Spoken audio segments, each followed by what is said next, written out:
tense situation we were in. Let's give it another go. Paimon's sure it'll be great. One slice of cake, please. Someone showed up after all. Oh, wait, you're the one from the Palais Mermonia. Oh, are you here to buy cake too? It seems Monsieur Nervalette was right. You really can eat.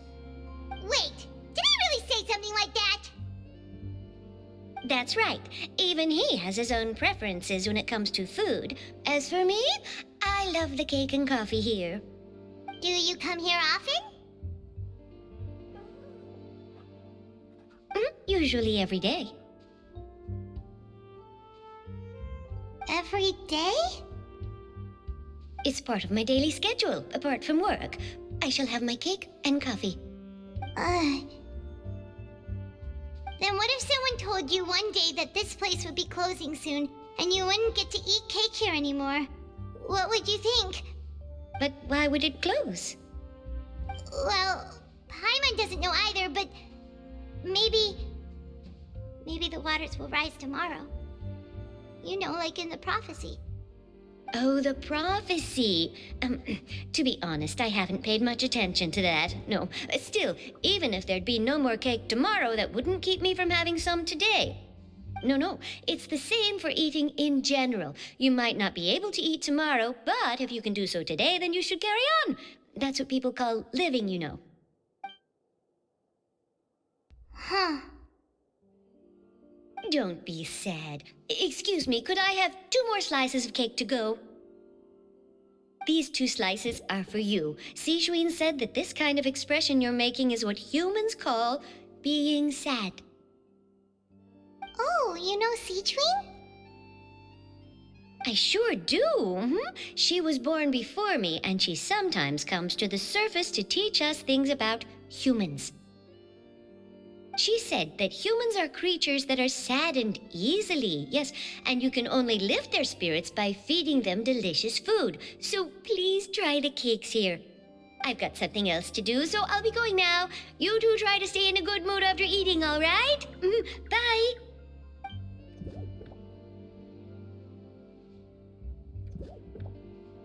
And there she goes.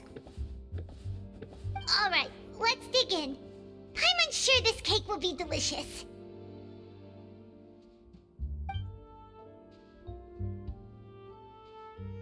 It's more delicious than last time, and the flavor gets even better with a sip of tea. It sure would be nice if we could come again tomorrow. Sure would be nice if we could always eat delicious food here.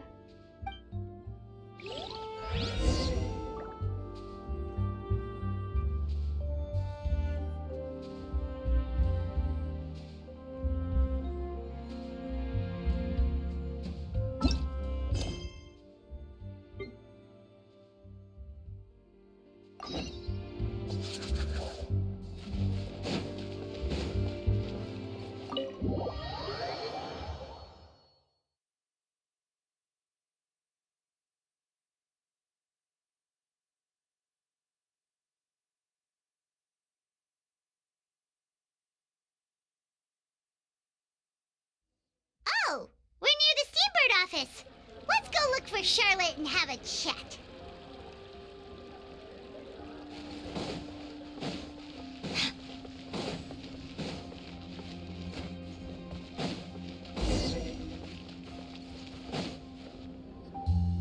Wow!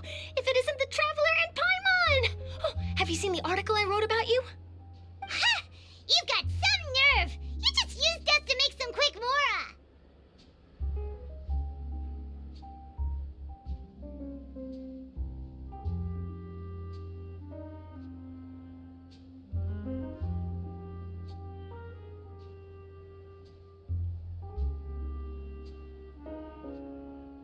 Oh, you needn't worry about that. I heard that you were in Poisson some time back, so I sent you a letter to discuss just that. It appears you didn't receive it, though. It's all right, though. I've set aside the amount intended for you. I've even set the table with some food. Really? Oh, you're the best! You're almost a little too easy to win over, Paimon. If I were a journalist with ulterior motives, you'd be in trouble now, you know. Oh, Paimon knows you're not like Still, what brings you here all of a sudden? Were you looking for me? When Mona mentioned you, we thought of coming to see you at work. I see. It seems you've already bumped into Mona here in Fontaine.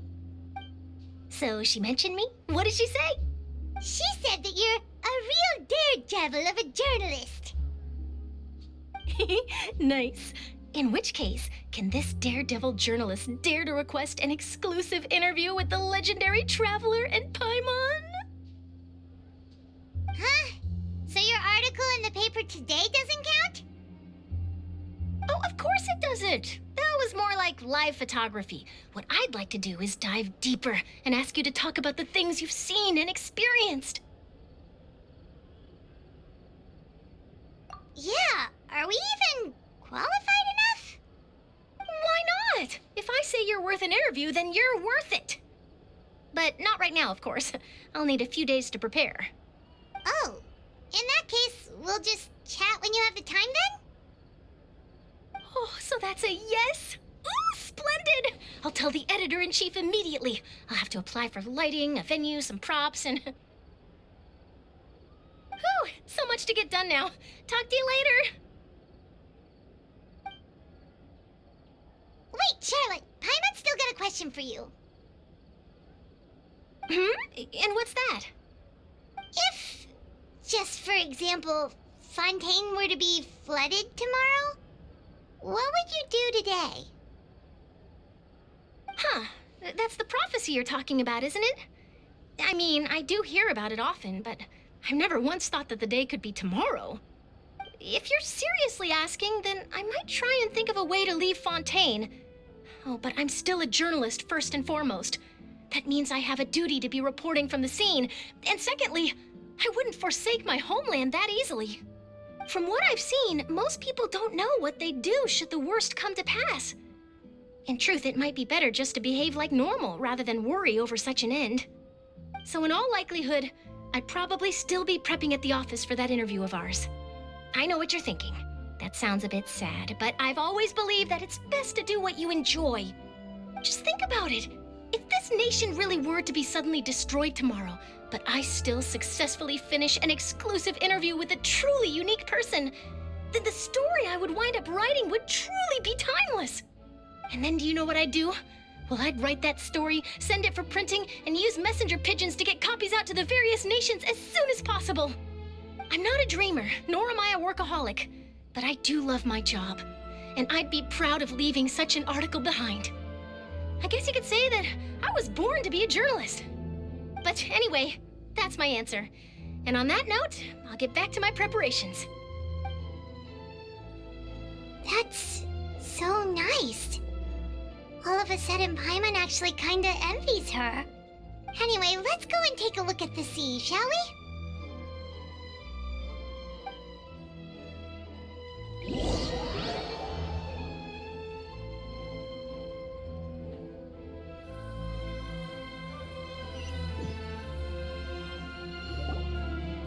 The sea breeze and scenery can be a pretty soothing combo, huh?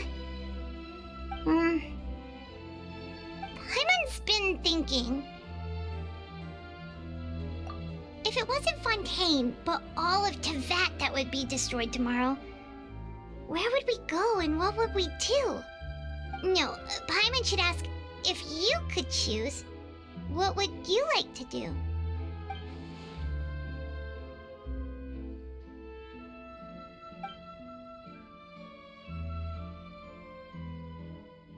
We've always been moving to the next destination, so we haven't spent much time thinking about these kinds of things. We didn't have to either, with us always being on the road and whatnot.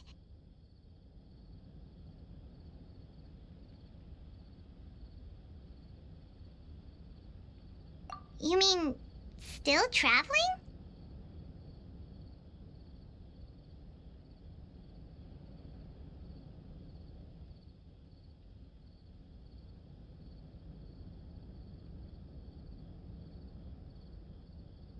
Huh.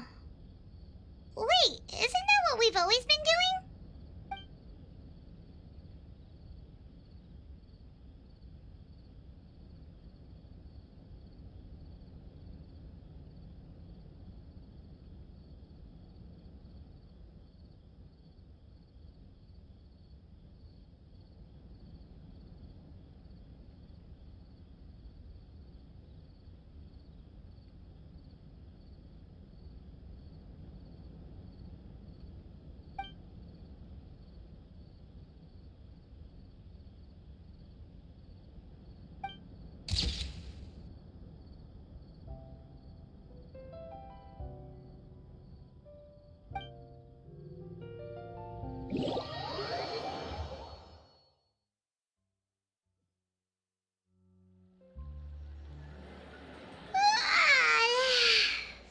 like you'll grow mold if you stay here long enough.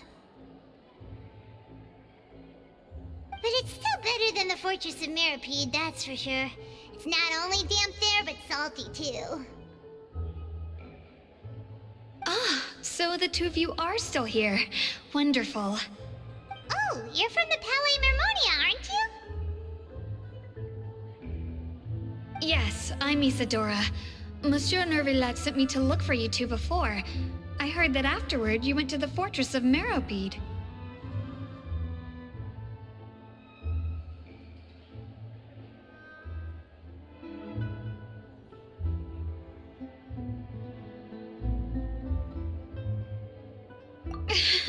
Not at all. I'm well aware that you're friends of his.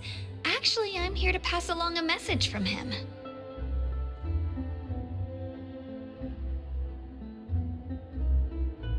Yes, inside the Opera House. The Maréchaussée Phantom has declared the incident a small-scale riot. A riot? Well, that said, I don't personally think it was that serious. Lady Farina was watching a performance at the Opera House, and while she was resting during an intermission, some other audience members suddenly started harassing her, loudly accusing her of doing nothing about the prophecy crisis. And before she could respond, others started to join in. The crowd continued to grow, and protests against the Hydro Archon started to break out. So people have started to put the blame on Farina. Guess they finally found an outlet for the pressure they've been under due to the prophecy. I agree. People will naturally rely on gods, as is customary. But the moment people feel threatened, gods are also the first to be blamed. So what happened after that? Is Farina okay? Seeing that the situation was spiraling out of control and that further argument was pointless, she claimed that she'd gotten tired of this and left in a hurry. The Maréchaussée Phantom had their hands full maintaining order and did not catch where Lady Farina had gone. Only when things had stabilized did we realize that she had gone missing. So, you mean she's still missing? That's right.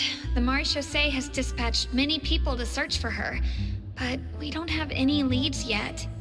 That said, I don't think there's much to worry about. She is a god after all. Even if she were to fall into the hands of rioters, what could ordinary people do to her? Good. Monsieur Nervillat sent me to tell you about the situation, but he didn't say anything else. Don't worry, this is more than enough to go on. Thanks for keeping us informed. Ah, is that so? Well, all right then. In that case, you two take care. I'll be heading back to the Palais now.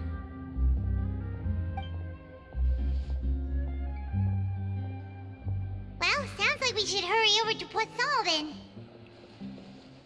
If we know Farina, she won't try to fix things in this situation. Instead, she'll look for a place to wait out the heat.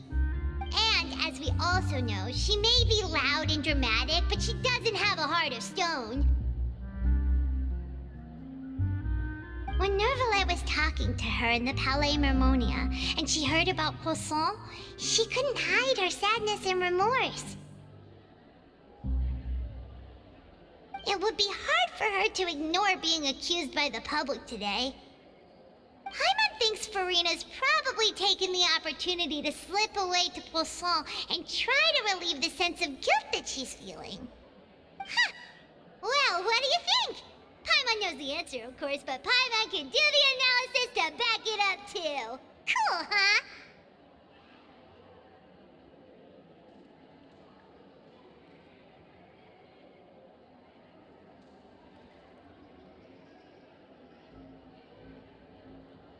In that case, there's not a moment to lose. Poisson, here we come!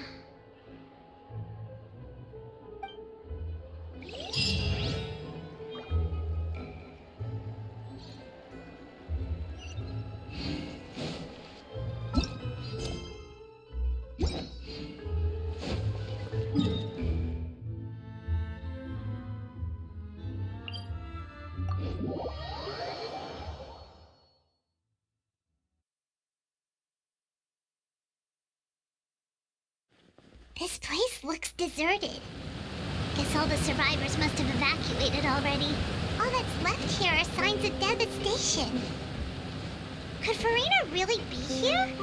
Let's try to find her as soon as possible.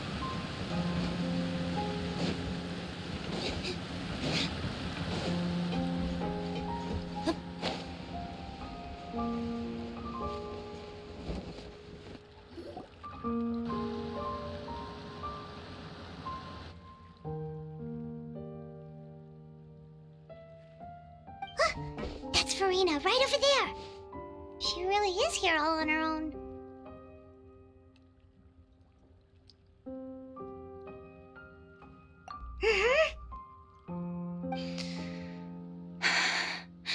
Should I just give up?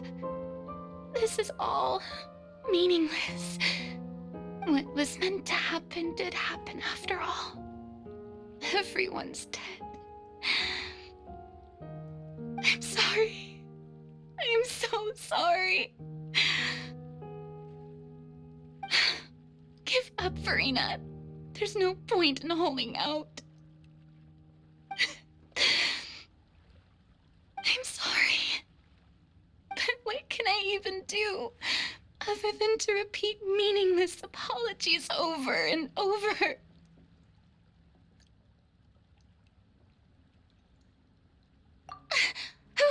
Who's that? Don't worry, Farina, it's just us.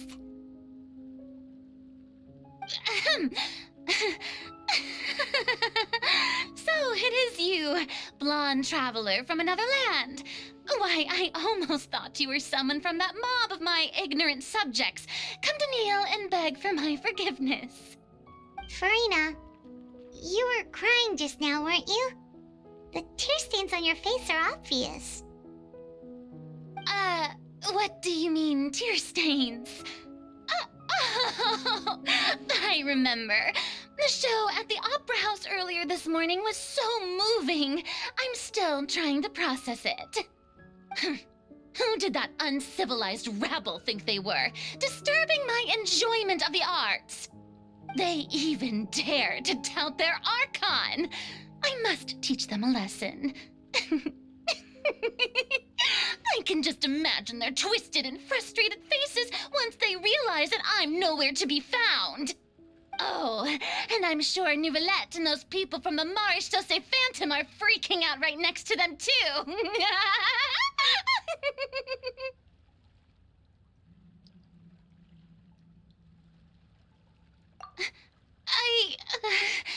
Of course not.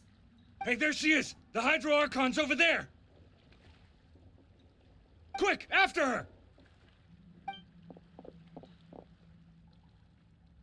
Farina, those people seem to be after you. They are?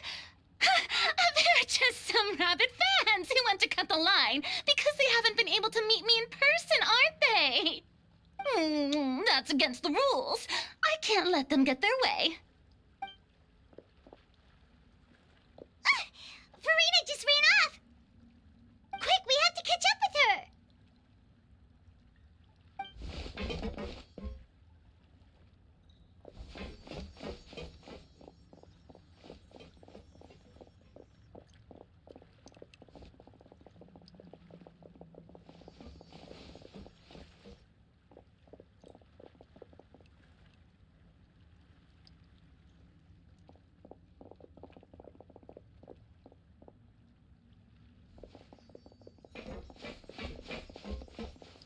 This should be the place, right? Hey, Farina! There's a good hiding spot over here. Quick, come to Paimon before the rest of them catch up to you. What is this place? Hurry, they're almost here. Fine. I suppose haste is warranted. Lead the way.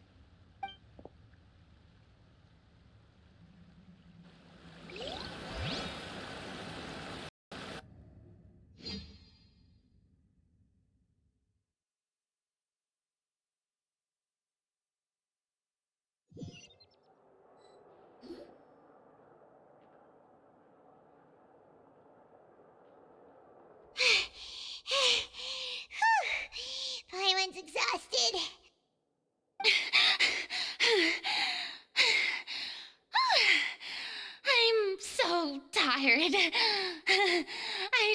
thought they had caught me. No, I mean, I merely gave in to the sheer enthusiasm they displayed.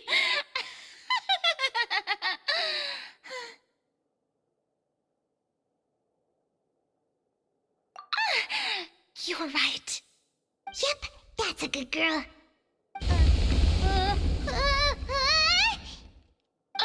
What's happening?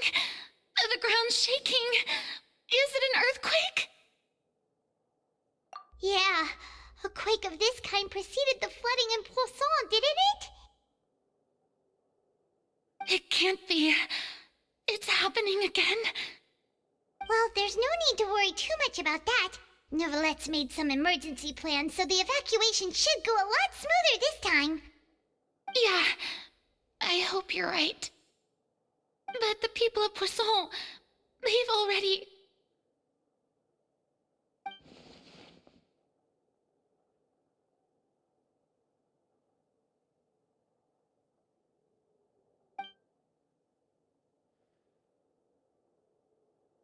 It's true. I've been investigating the prophecy for hundreds of years. I once had informants all over Tevat, searching for clues and feeding information back to me. I've tried all kinds of ways, too, to hold back the sea. Anything to keep the coastline from advancing. But all my efforts proved to be futile in the end. Really, the truth has been clear to me for a very long time. We cannot make an enemy of the divine. No matter what we do, the will of the heavenly principles will have its way, and the prophecy shall be fulfilled.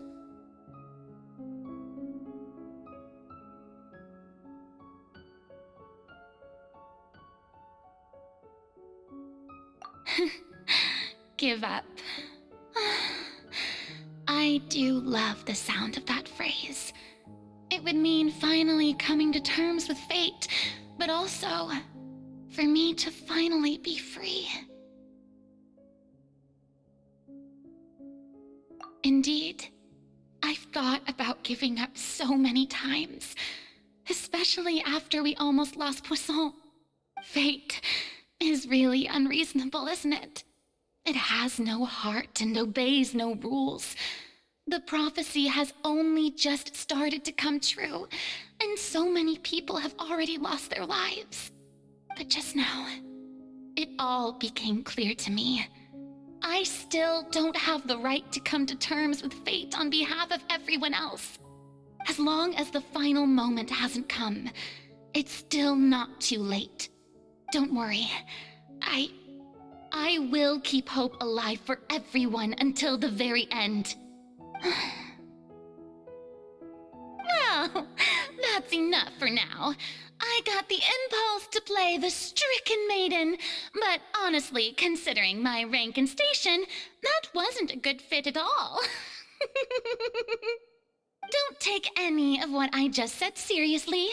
How could I possibly let Fontaine fall to the whims of trivial prophecy?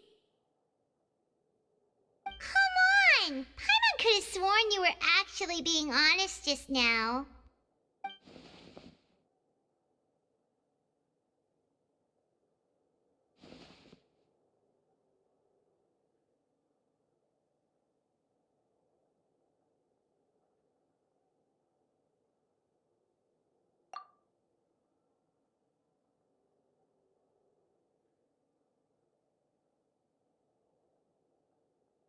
Share my burden. That's impossible. It was fated right from the start that this would be my duty alone.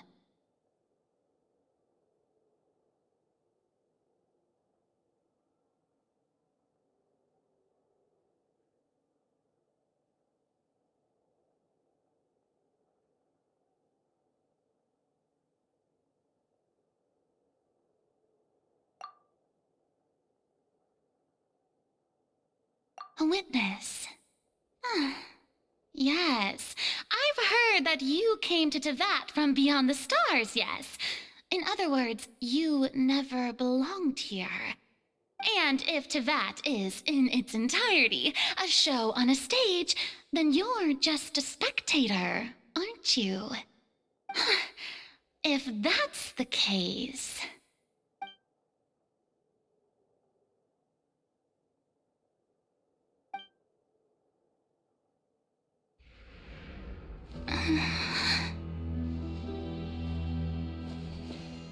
I...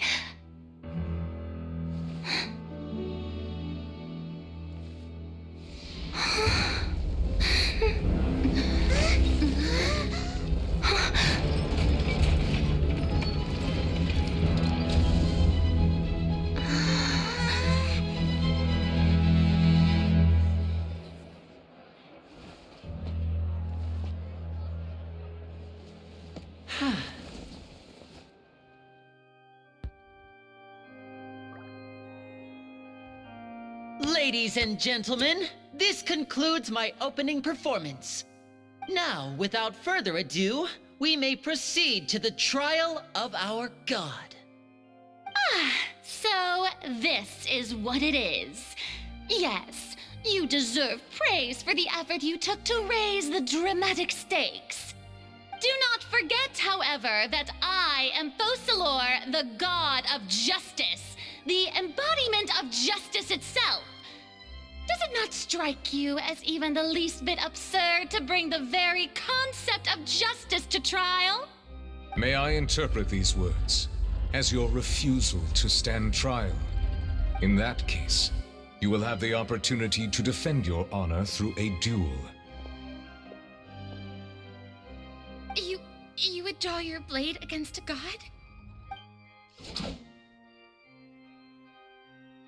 I see.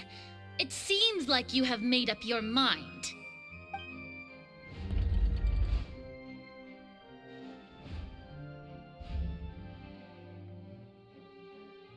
Paimon can't believe it. She just surrendered. What the heck is going on? Did I just see an Archon surrender to a human? Wow, how utterly humiliating. Lady Farina, what is the meaning of this? Shh!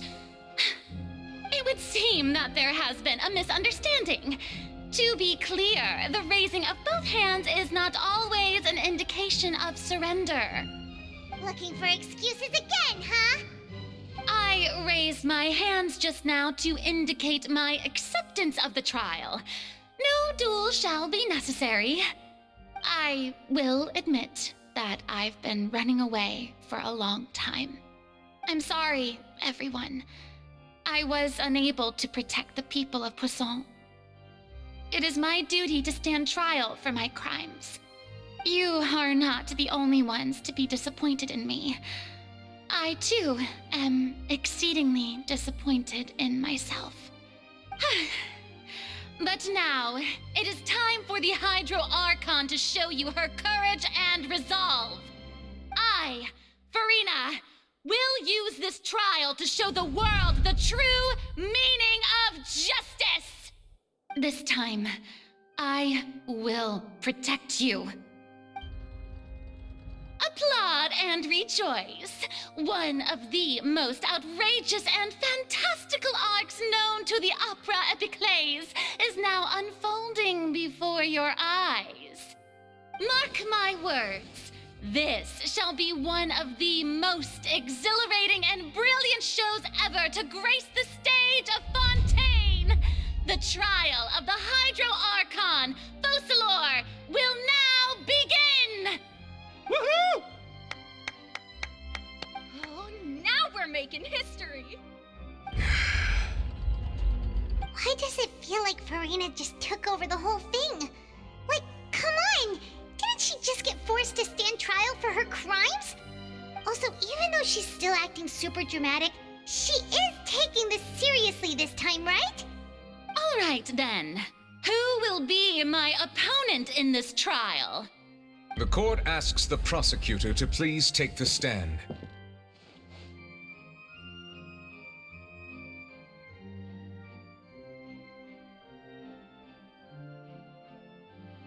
Is that so? Very Very well. Then please speak, witness of Tivat, my accuser and fated opponent.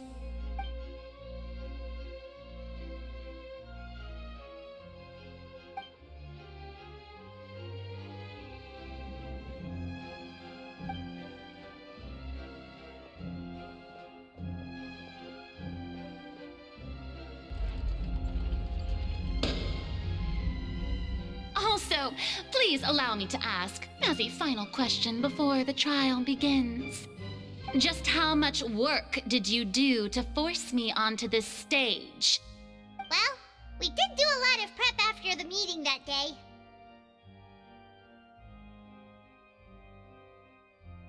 I can go over the tasks assigned to the Spina di Rosula, since they were rather straightforward and easy. Navia, the president of the Spina di Rosula.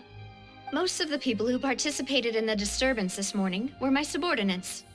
They changed into plain clothes and came to the Opera House as regular audience members, waiting for the perfect opportunity to incite insurrection against you.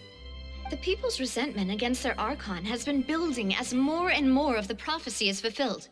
A spark was all we needed to turn smoldering anger into a flame. Moreover, according to our understanding and analysis of you, when something like that occurred, you would likely flee the scene and head to Poisson by yourself. So, we arranged for a second group to lie in wait there. So, you mean, the ones who scoured the settlement for me were also from the Spina? And their goal was to force you to step into the giant magic box so you may personally participate in the greatest magic performance in all of Fontanian history. That's right. That house was a magic box, rather than someone's residence. As the super ultimate version of the setup that I used when I first performed at the Opera Epiclese, the volume of the box was increased by a whole order of magnitude, and the distance it traversed was the entire gap between Poisson and Aranias. Its cargo, of course, was an Archon instead of a human. My thanks, Farina. Without your help, we could never have pulled off such an extraordinary performance. You're welcome? Of course, this performance was only made possible with Father's support. The House of the Hearth spent a massive amount of labor in Mora to pull this off. We had to select a location, construct the giant magic box, dig a tunnel, and open up a path through the water. It was a lot of work for all of us. So, in other words, the earthquake that we felt within the giant magic box was just a normal tremor from the transportation of the whole house? That's right. It wasn't a sign of another disaster to come. Then, I can guess Nervilette and Cloran's parts. You gathered a crowd, prepared a stage, and made sure that the champion duelist would be immediately ready for a fight. Also that as soon as I appeared on the stage, the trial may commence without a hitch. Am I right? Yes, that is correct. Well, Clorand, I must commend you for your courage. Only the most outstanding champion duelist in all of Fontaine would accept a duel with an Archon without flinching. Thank you. As for you, Traveler, I suppose your role was to keep me distracted with conversation once you found me in Poisson. You'd make sure that I didn't notice anything amiss before revealing yourself as my prosecutor once we'd arrived onto the stage.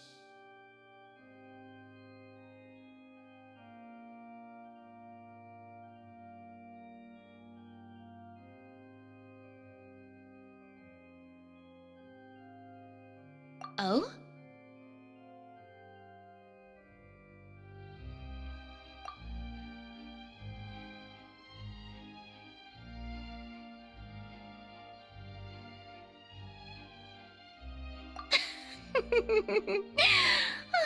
Is that so? Then I suppose I must have missed my final chance. It's fine. It matters not. What's done is done. The stage is already set, so there's no reason to disappoint the audience. Let's see this trial through to the very end.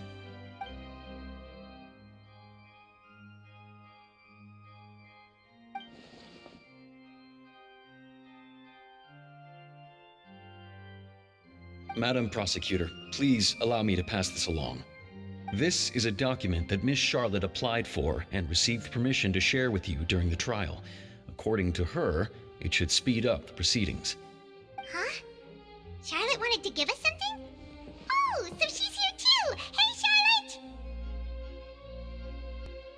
Oh, let Paimon see. Isn't this the exclusive interview that she did with us before? So she's already finished it, huh?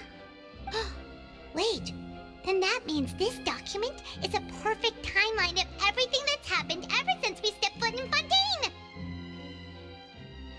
So in other words, we can refer to this anthology of evidence every time we want to use something from our journey as evidence for an argument! Let's quickly confirm the information in it. Just think of it as a refresher, alright? You defeated the Hydro Archon in the very first duel you took part in at the Opera House. That's one for the history books, all right.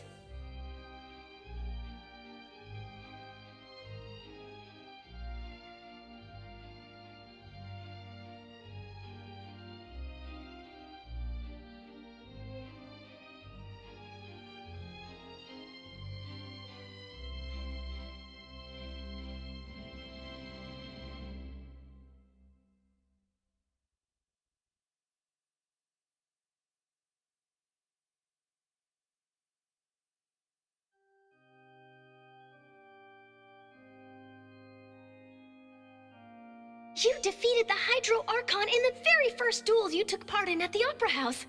That's one for the history books, all right. I didn't think that you'd wind up getting to the bottom of the case I'd been following all this time. I guess you could also see this as a happy coincidence. The words of someone as extraordinary as a witch can probably only be truly understood when something surreal happens to you. The words of someone as extraordinary as a witch can probably only be truly understood when something surreal happens to you. I nearly lost my awesome friend Navia. To be honest, that still gives me shivers. I nearly lost my awesome friend Navia. According to Monsieur Neuvillette, both Child and that whale should have been in the primordial sea at that time. The fortress of Meripede was almost destroyed in a single day. That I didn't witness that scene personally will always be a source of professional regret, I think. A Fatui Harbinger. She's an extraordinary person. Her instinct must mean something. This is the first time Monsieur Neuvillette had a difference of opinion with the Oratrice. Even the Hydro Archon can't figure it out. I didn't think that you'd wind up getting to the bottom of the case I'd been following all the... The prosecution and the defense are both in position. The trial shall now begin. Oh, come on, Neuvillette. There's no need to repeat all the unimportant legalese. Just fast forward to the part where the prosecution lays out my offenses. As the defendant and the lead actress of this performance, I still haven't even been informed of my supposed guilt in all of this. Of course, it is only natural for humans to struggle to understand the actions of a god. However, you will need more than that to convict me of a crime. That's true, but my charge here is unrelated to your conduct as an Archon.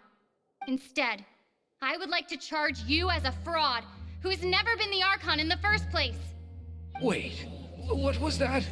Lady Verina's a fraud?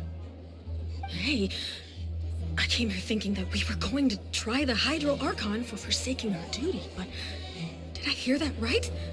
She's not our Archon at all? Charge accepted. Lady Verina, do you plead guilty to the charge?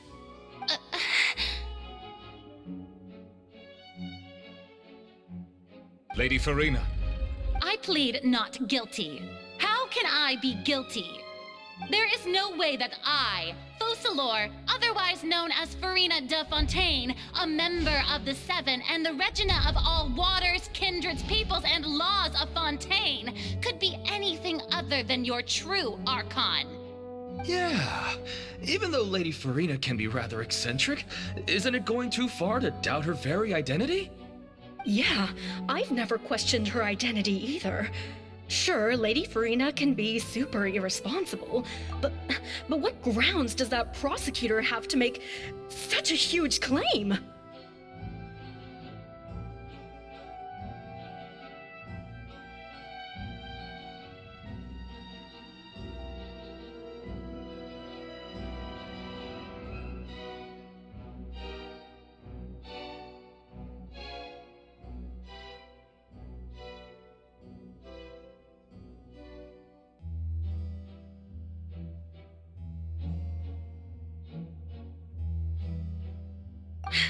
I have cause to believe that common sense will prevail in this case.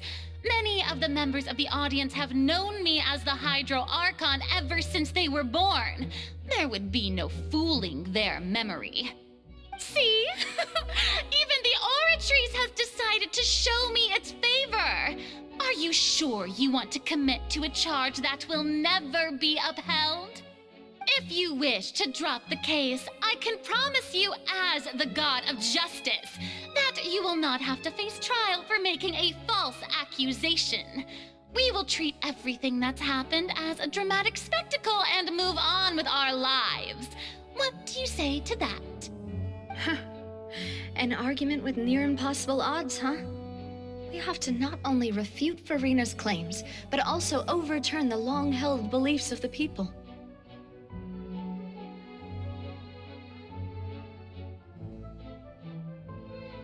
Well, I tried to give you the chance to surrender. If you must persist, then let me ask. If you believe I'm not the Archon, then what manner of being do you think I am? And if I was not the Archon, then how did I manage to live for over 500 years?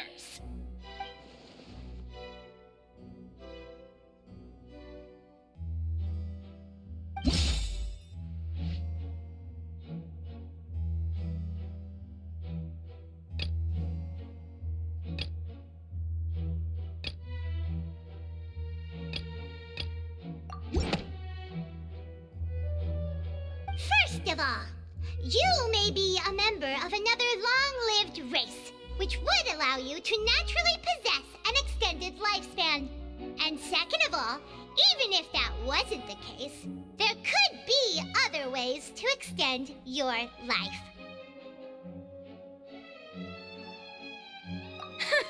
Who gave you that idea? Was it the knave? You'd sink so low as to use a harbinger's words against me.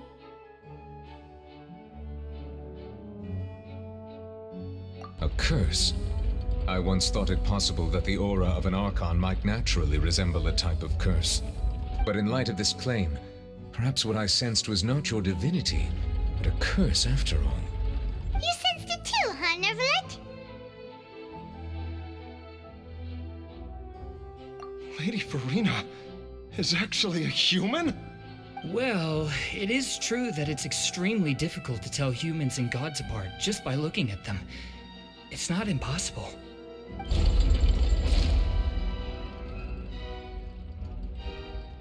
Well, don't start celebrating too early now. Even if I have been carrying a curse like you said, how does that prove that I am merely a human being? Besides, everyone knows that the main difference between a human and a god is the possession of authority. Gods can do what humans cannot. That's why they're worshipped as gods. For centuries, manifestations of my authority have served the nation of Fontaine. One need only to turn their eyes towards the Oratrice Mécanique d'Analyse Cardinal in this very opera house, or consider the endemnitium that is used in every aspect of life.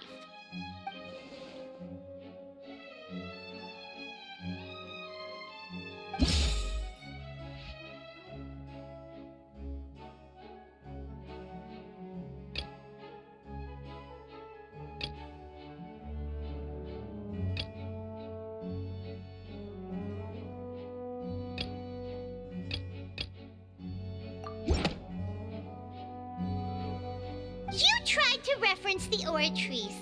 But weren't you as confused as all the rest of us when the Oratrice declared Child to be guilty without any proof? Otherwise, you should have come up with a good explanation for that by now. Didn't I make myself clear at the time? The decisions of the gods are naturally difficult for humans to comprehend. There is no need to provide an explanation. Lady Farina, I believe a reminder of your current circumstances is in order.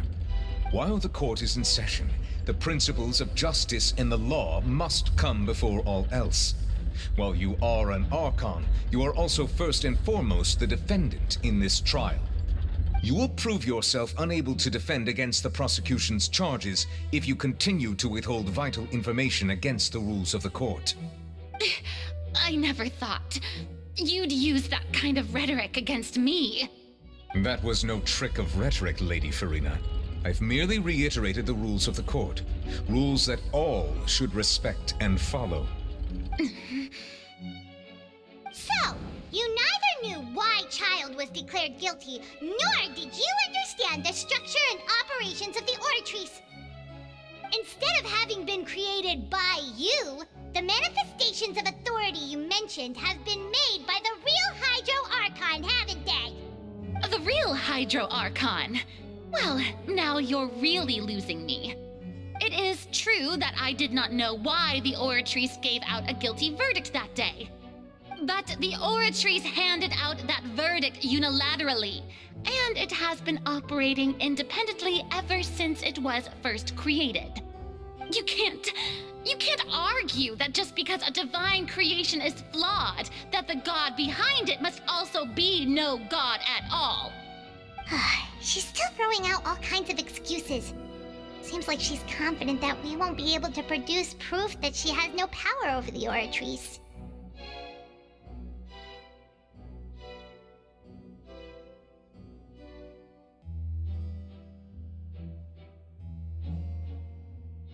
My power as an Archon. There are many ordinary citizens in the audience.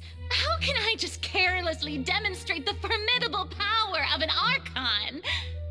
If that poses a concern, I'm prepared to extend my protection to the audience. You don't need to go that far.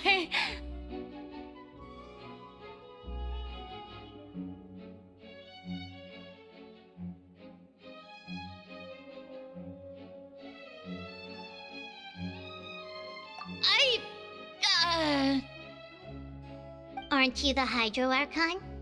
Or is it that you can't even wield the power of Hydro, much less the authority of a god? Indemnitium! Yes! It's all because of Indemnitium! All Archons derive their power from the faith of the people, and I've converted the people's faith in justice into Indemnitium!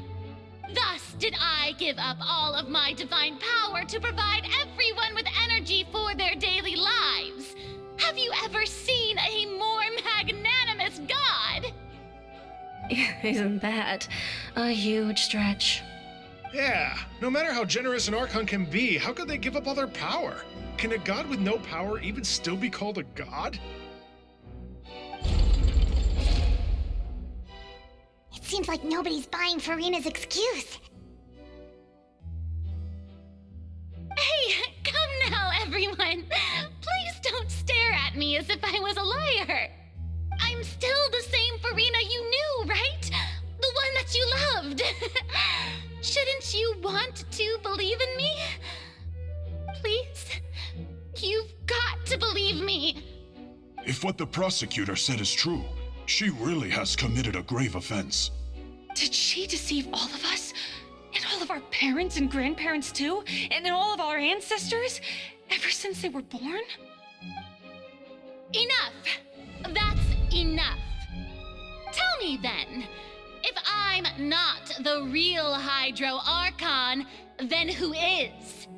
If you have no evidence of another Hydro Archon's existence, nor can you find anyone who can back up their claim to be such, then what grounds have you to say that I'm not actually the real deal? Wow, she came up with yet another argument. How can we refute her now? Seems like she really doesn't want to give up.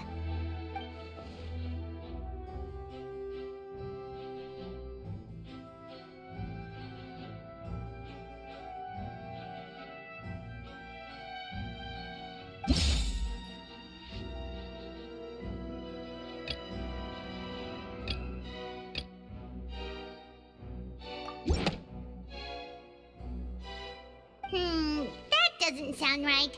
Paimon doesn't think this clue can be used as compelling evidence to build our case.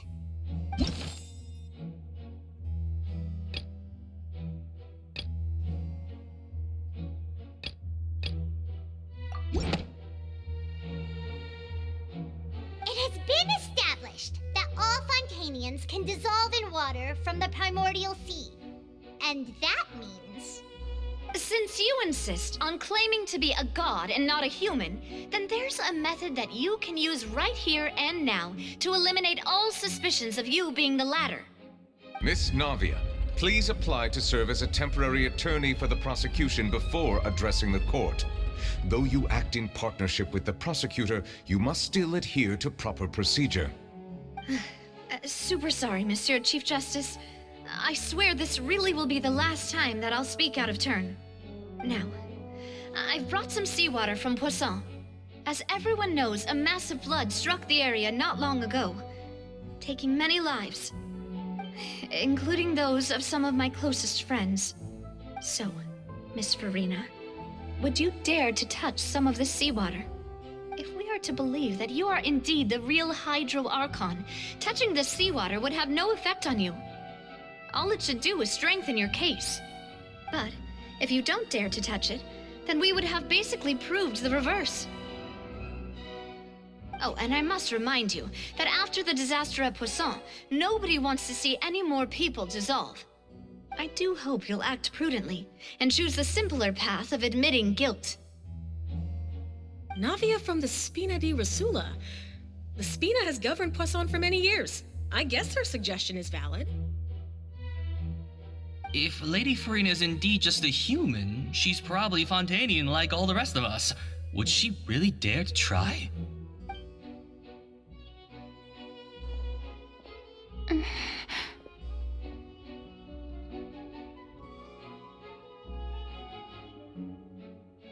Lady Farina, this test has been unilaterally proposed by the prosecution. As it falls outside the realm of standard court proceedings, you possess the right to decline participation. Well, of course he had to tell her that. But refusing to participate is basically the same as a confession of guilt. She's just staring at the water without saying a single word. It really does seem like she's quite terrified of it. That could only mean... What's going on? Is she really planning to... That's not what we thought she would... Due to the inherent risk of the test, Lady Farina, you may... What? Hey!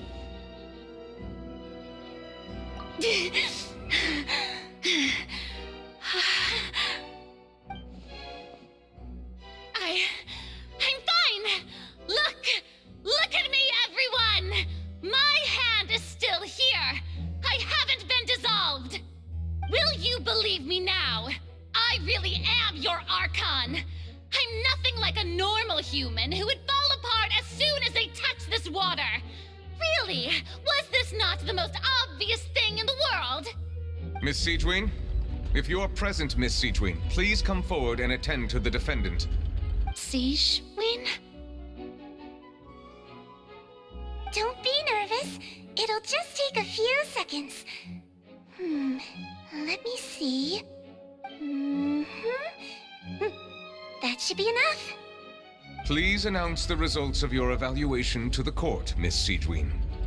As everyone doubtlessly saw, Miss Farina was displaying symptoms of hyperventilation and flushed skin. These indicate that she was experiencing the adverse effects of exposure to primordial seawater.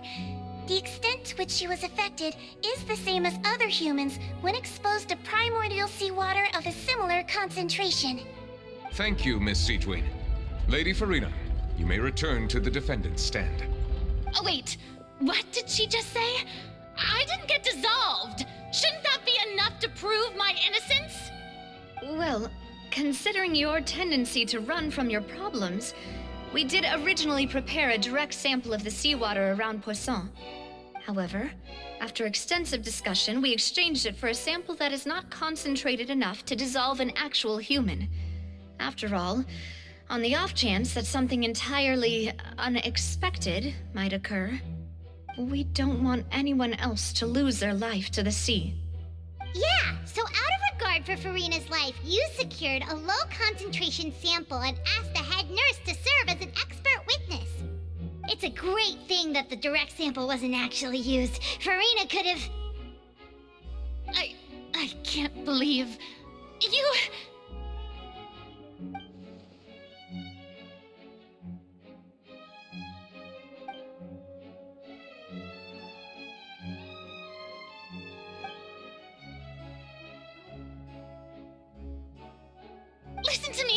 Listen to me, everyone. Please don't give me such cold and disdainful looks. What happened just now didn't prove a single thing. Think about it. How can you conclusively prove that an Archon can't also be affected by the primordial seawater? Also, if I was really just a human, why would I dare to just put my hand in that kind of water?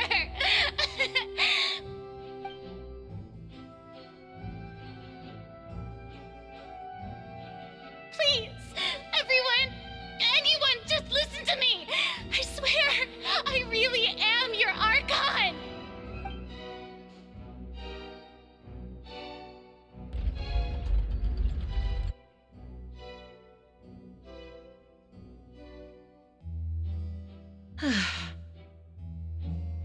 I don't think anything she says at this point will sway anyone.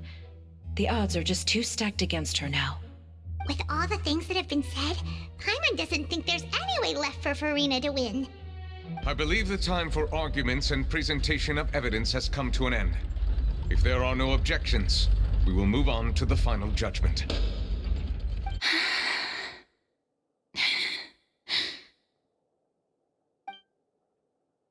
I don't think anything she says at this point will sway her. She's too stacked against her now.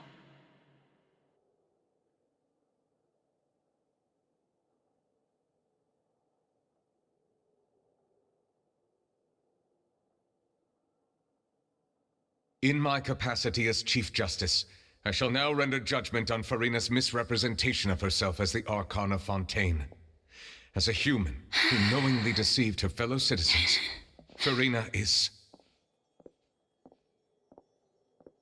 guilty.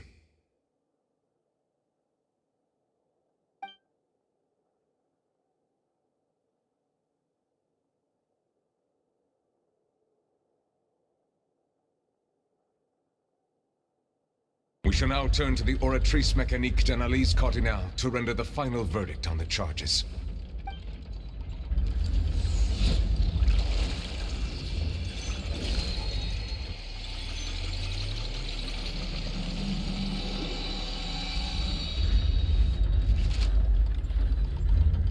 According to the judgment of the Oratrice Mécanique d'Analyse Cardinale, Farina is... Well, what's wrong? What's the Oratrice's verdict? No, the Oratrice also displays a guilty verdict. Isn't that correct then? However, the exact wording of the verdict is thus: the Hydro Archon, guilty, to be punished via the death sentence. The death sentence? That's actually one of the available sentences? I've always thought that it was just a myth. The one and only time the death sentence has been handed out at the court, and it's been given to the very person we've worshipped as the god of justice? What an unexpected twist. Farina's been sentenced to death by the Oratrice? We just wanted to use the trial to show her the seriousness of things so she'd tell us the truth. How did things escalate this quickly? This outcome is indeed quite strange. According to Fontaine's current definitions of justice, as well as its recommendations for criminal sentences, is this sentence really appropriate for the crimes that have been committed? Yeah! Even Fauché wasn't sentenced to death by the Oratrice. You know, the real evil mastermind behind the serial disappearances case.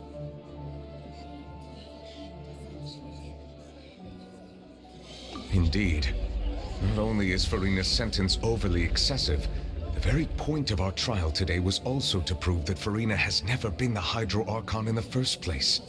But now, the Oratrice seems to have deliberately invoked the title of the Hydro Archon. What does this mean?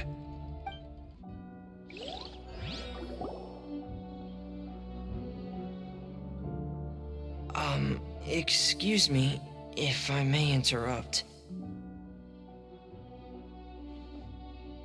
Is the trial still going? Fremine! You finally made it. I assume this means you've completed your mission? Mm-hmm. Any mission Father assigns to me will always be top priority.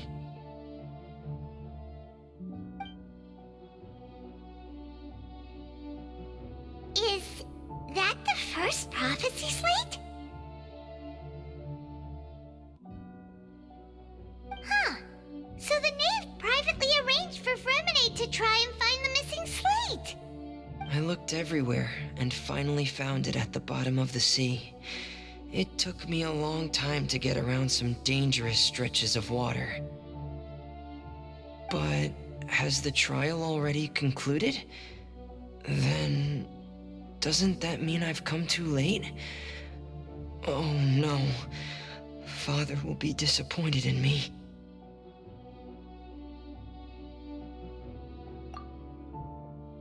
Thank you for your hard work, Mr. Fremine. Please allow me to review the record left on the slate.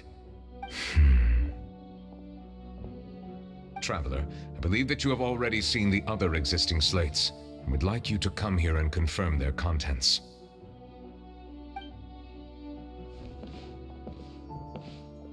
Huh? So what do you see? What is it?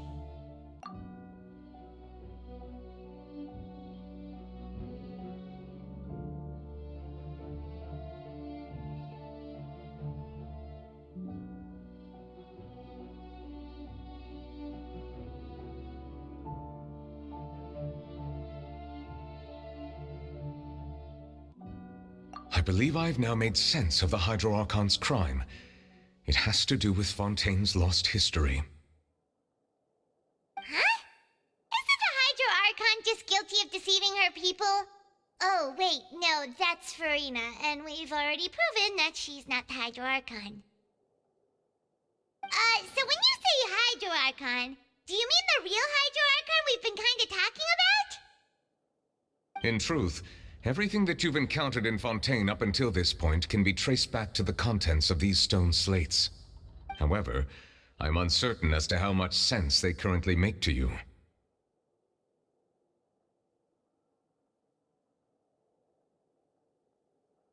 Okay, let's try to recall the contents of the other 3 stone slates. Paimon will do her best to help you remember.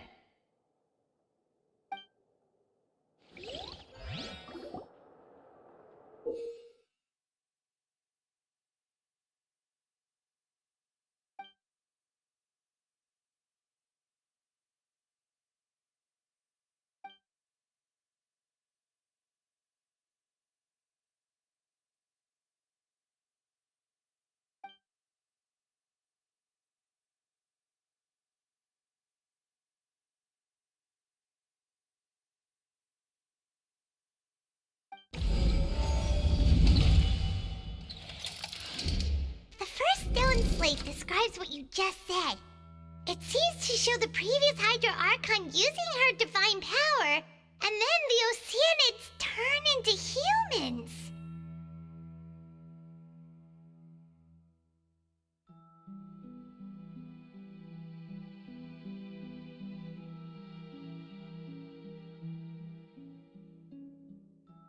Does that mean that Fontanians are transformed Oceanids?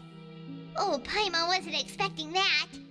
But if Oceanids can turn into humans, then Perhaps this process can be reversed as well.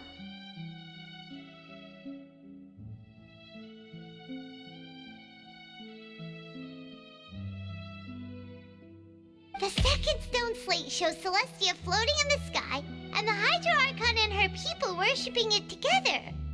But the heavens still brought judgment down upon them.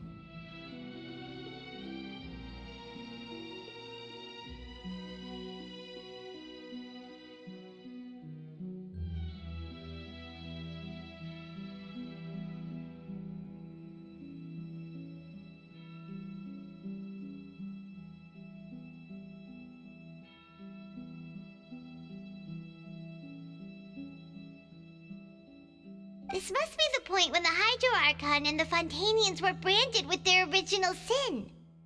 Does this mean that the original sin and the Hydro Archon sin are the same thing?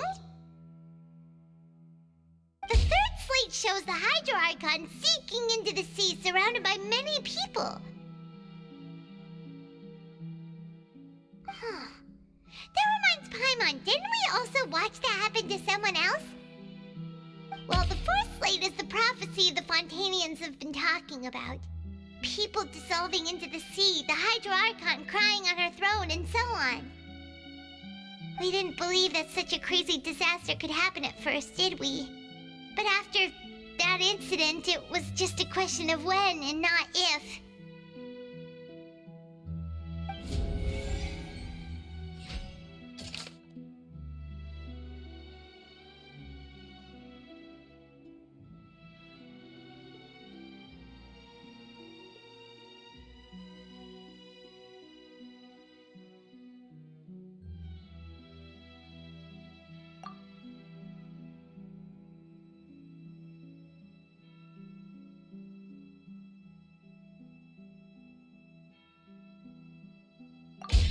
We know from the case of the serial disappearances of young women that Fontanians can be dissolved in primordial seawater. And the first stone slate tells us that long ago, the Hydro Archon used her power to turn Oceanids into humans. This might be the reason that Fontanians can dissolve.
Perhaps what is about to take place has all happened before. The true sin of the Hydro Archon that Nervilette mentioned, and the original sin cast down on the people of Fontaine by Celestia as recorded on the stone slates.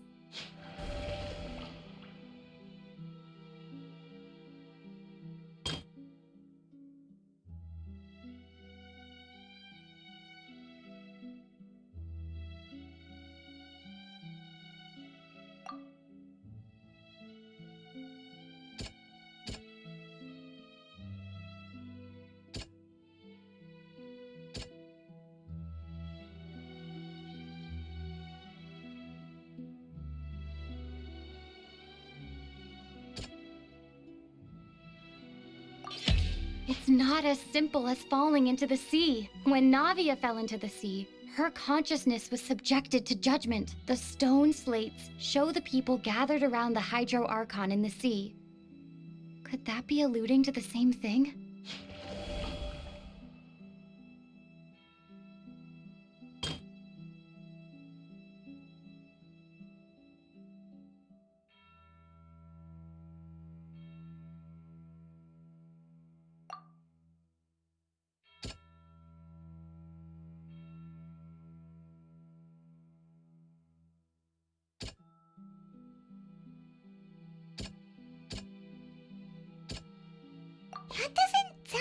quite right. Let's think about this some more.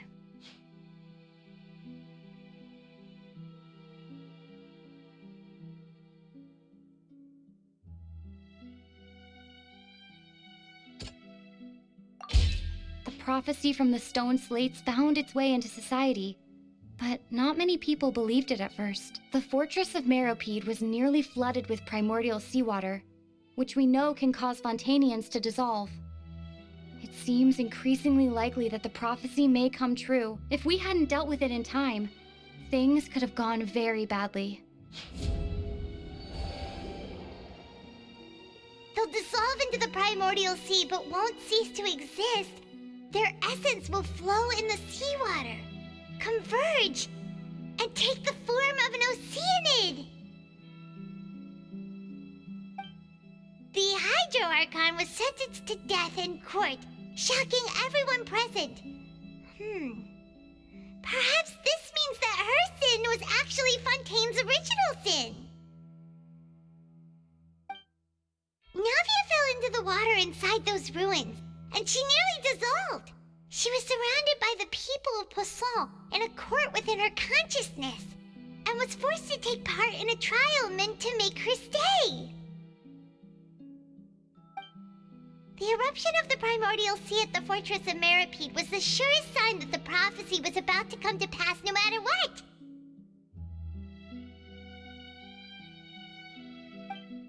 The prophecy's contents can all be verified by recent events. If we combine what we know together, loads of truths should come to light.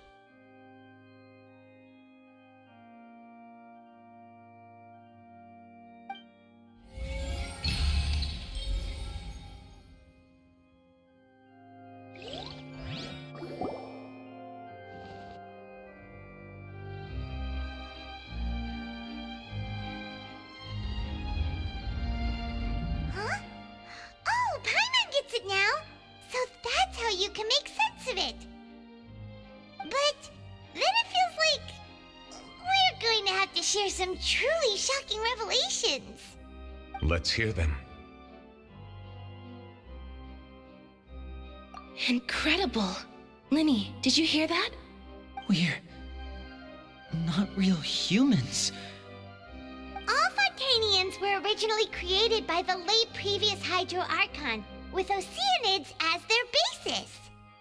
The evidence for that can be found in how only Fontanians could dissolve in primordial seawater, and how all the girls Vacher dissolved were also turned into Oceanids. Oh, and according to Navia, when she was about to get dissolved, she also saw everyone gathered around for a trial, all of them in the shape of Oceanids. Indeed.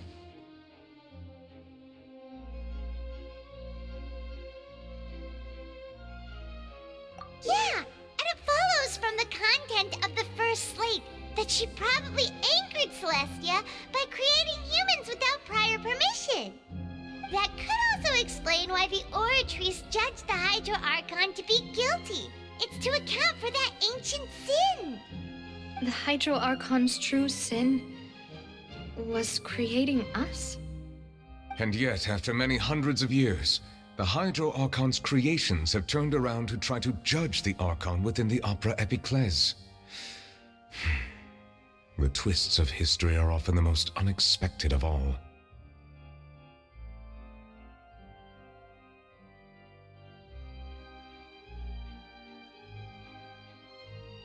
Yeah, isn't the image here just like when Navia fell into the sea? So wouldn't it be trying to show the image of the Hydro Archon also falling into the sea once the prophecy has been fulfilled in the fourth slate? In the end, the people will all be dissolved into the waters, and only the Hydro Archon will remain weeping on her throne. Only then will the sins of the people of Fontaine be washed away. Did Paimon get all that right? You've made some keen deductions. I must say, given how much you still don't know, it is impressive that you've already managed to connect so many pieces of the truth. However, while you were able to decode all the information on the slates, they've also been etched with an additional layer of hidden information using a different power source.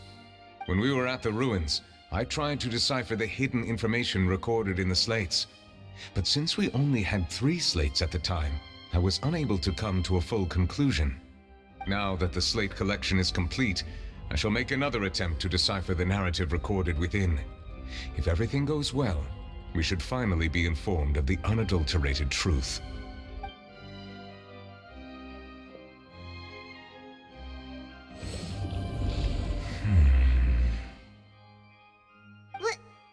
Well? Did you get it? I believe I should share this truth not only with you, but with all the people of Fontaine as well. I will try to briefly summarize it for you.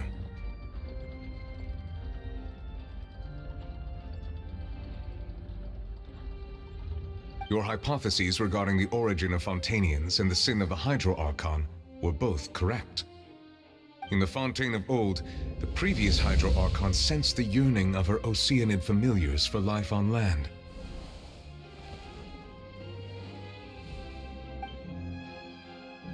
The Oceanids were enamored with the beauty and romanticism of human beings, and wishing to have those experiences for themselves, expressed to the Hydro Archon their desire to become of a similar kind. However, even though water as an element is intricately linked with the power of life, the Hydro Archon, as one of the 7, did not possess the authority to create a new form of human life. Not one to give in, she eventually found a way to create permanent humanoid bodies for her familiars by appropriating the power of this planet's primordial sea. She poured primordial seawater into the Oceanids' blood vessels, creating humanoid mimics in the process. But if Fontainians were to ever come into direct contact with water from the primordial sea, the power within their bodies would escape these artificial restraints and return to the sea. As a result, their forms would collapse, and they would be reverted to their original forms as Oceanids. Of course, the Hydro Archon never received permission from the heavenly principles to create a new human race. And thus, the Hydro Archon and all of her creations came to shoulder the original sin of appropriating the power of the primordial sea. That is the true history of how the people of Fontaine first came into being. So we were all Oceanids before we turned into human beings? That's way too much information for me. I think I'm just going to pretend that I never heard a single thing. Wait, but if that's the truth, we can't let the Hydro Archon be sentenced to death. After all, her only sin was creating us. This really might be too much information for your regular Fontainian, but it does answer a lot of our questions. Alas, your hypothesis regarding the 3rd and 4th stone slates was inaccurate. The slates' respective positions are, in fact, correct. A key point of the visual on the 3rd slate is how all the individuals depicted in the water are humans rather than Oceanids. They have not been dissolved, which implies that the water depicted in this slate is not water from the primordial sea. The nation of Fontaine is the nation of Hydro, as well as the nation of trials and justice. Instead of being the literal element, the water in the scene symbolizes judgment and justice. You may also recall Navia's experience.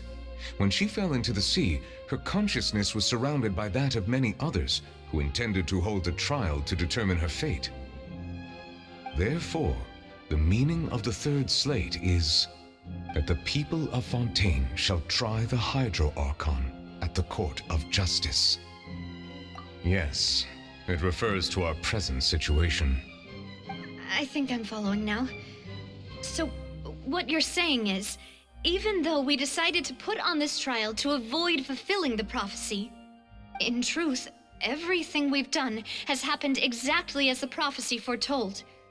So now, it seems, we're the ones making sure it comes true. What should we do?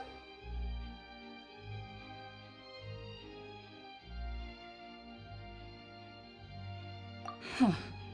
No matter what, the prophecy will be fulfilled. Is this what it feels like to be a prisoner of fate? If that's the case, does that mean the scene in the 4th slate will also be fulfilled soon? Traveler, I would like to point out another small fallacy in your deductions. About the fourth slate, you probably thought that the eruption of primordial seawater beneath the fortress of Meripede served as the surest sign that the prophecy was about to come to pass, yes? However, I believe that rather than being a sure sign, that eruption could in fact only be a small warning of something far worse to come. As for the root cause of the catastrophe, I believe you've already encountered it once before.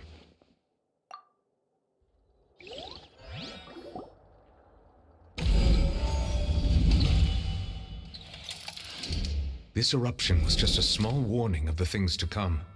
We must find the root cause of the disaster.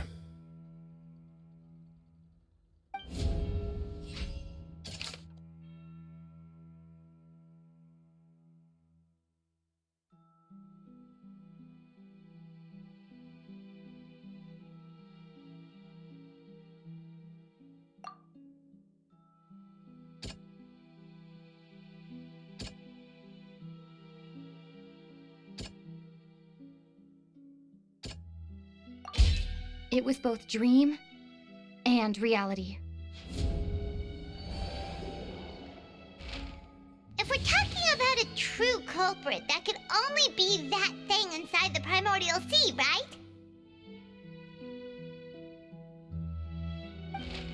The truth, the original sin, the trial, and the root cause of the disaster.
That was way too close!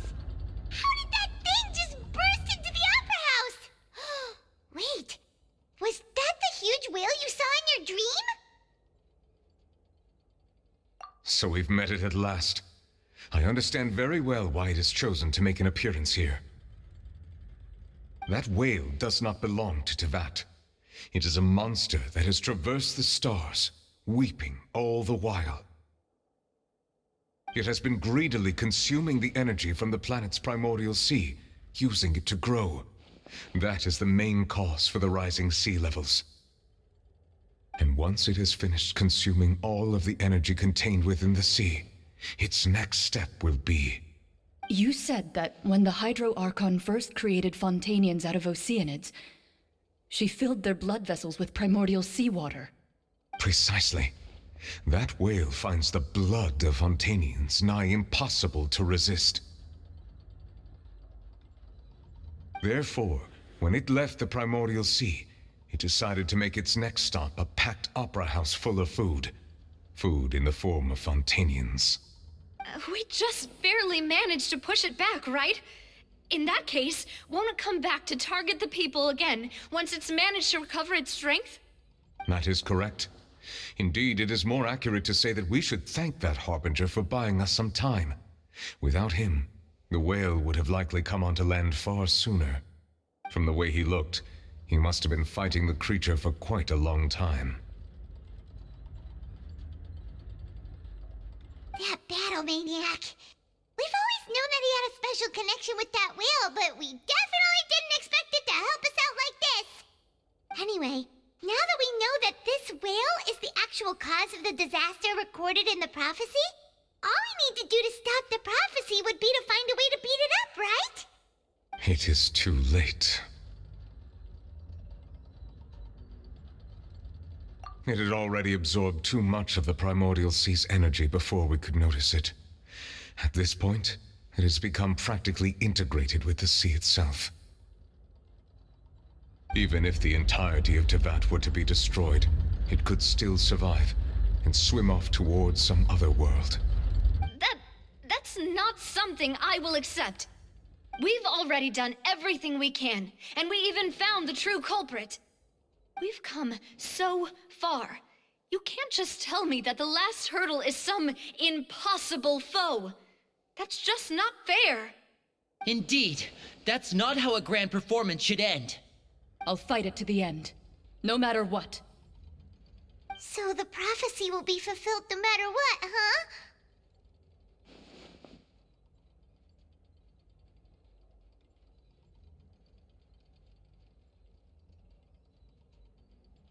The prophecy.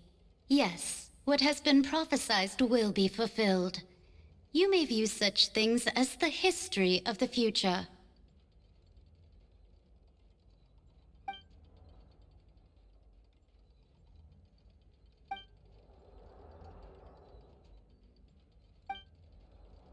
Just as prophecies are usually only the future as seen from the perspectives of the gods, could things be happening in hidden corners where the god's gaze does not fall? Ultimately, fate shall serve as your only guide, no matter what will happen in Tevat's future. All you need to do is to play your part.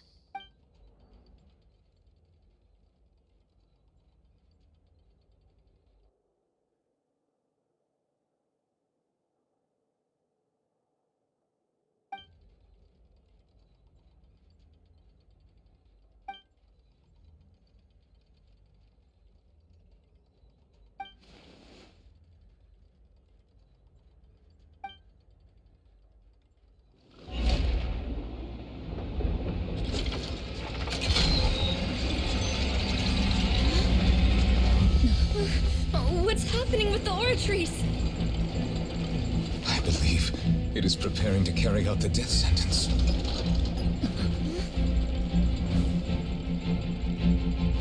Marina!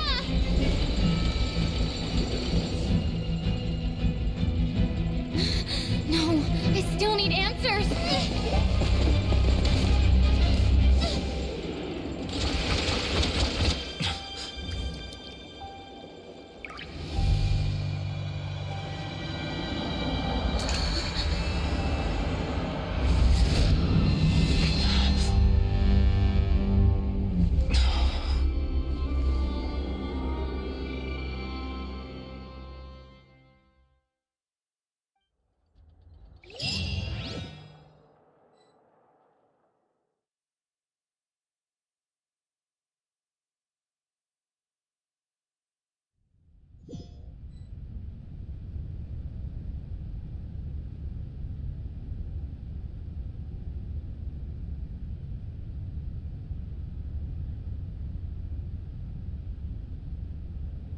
You...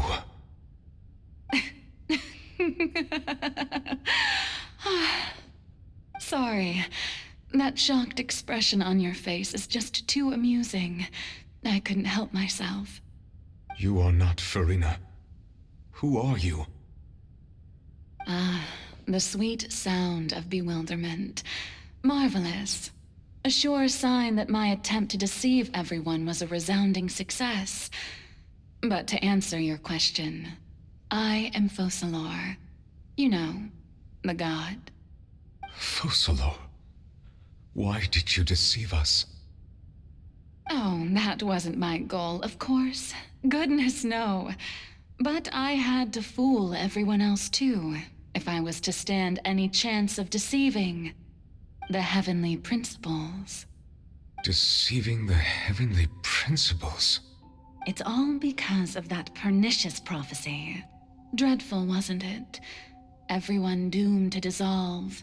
Fontaine condemned to be flooded. One was not amused. In fact, one was positively bemused when that problem was thrust upon me by my dearest predecessor. That's the former Hydro Archon Egeria for the uninitiated. It hardly gets more disastrous than a preordained national catastrophe, now does it?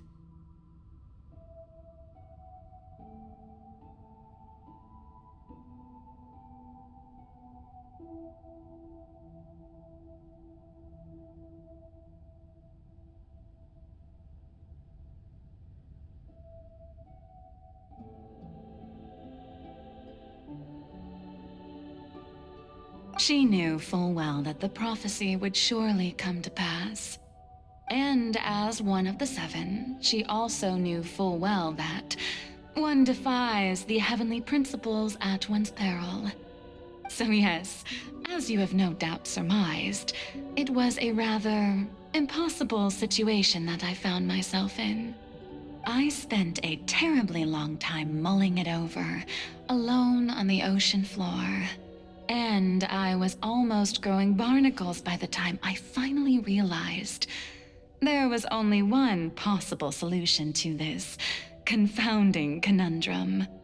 I had to outwit the heavenly principles, allow the prophecy to be fulfilled, ostensibly at least, while saving everyone at the same time. I'm a genius, I know. I can only assume that's why Egeria chose me as her successor. Although, looking back now, it was hardly the inheritance one dreams of. Between the task of saving the nation, the quotidian duties of the Hydro Archon, and not to mention the original sin of creating a new race of humans, I dare say she left me quite a colossal mess to clean up.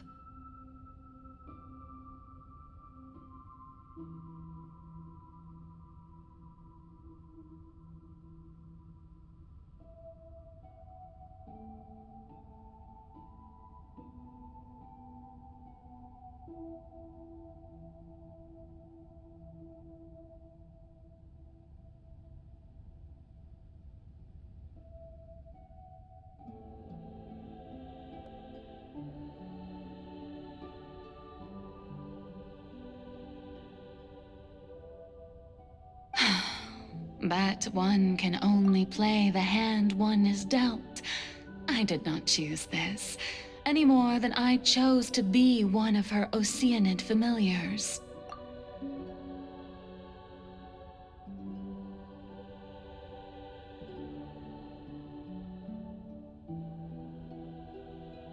So you were also once one of the Oceanids, transformed into a human by Egeria's hand.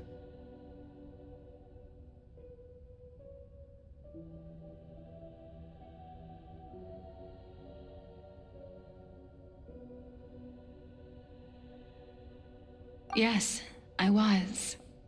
I always dreamed of becoming human. And I still do, even now. In my eyes, to be human is to be part of the greatest opera ever known. After becoming a god, I separated my divinity from my body and spirit, leaving behind only a self that was as naive and bewildered as my past self on her first day as a human being.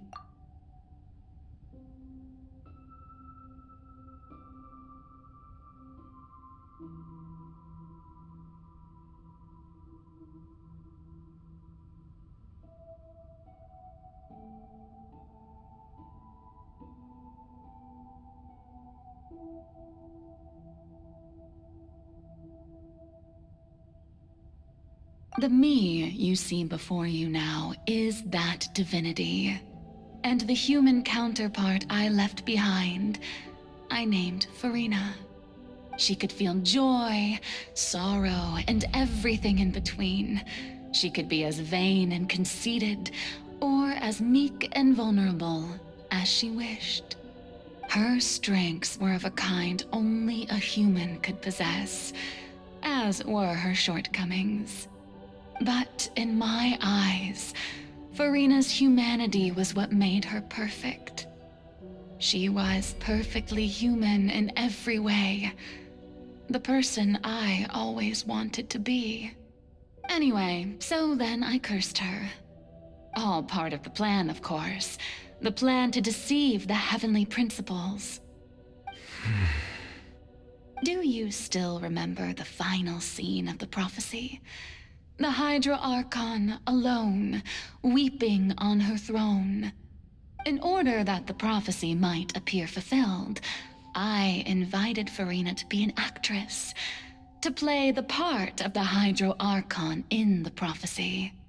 Under the curse I placed on her, so long as I, Focalor's divinity, continued to exist, she could not die. But nor was she free to live her life in the pursuit of happiness.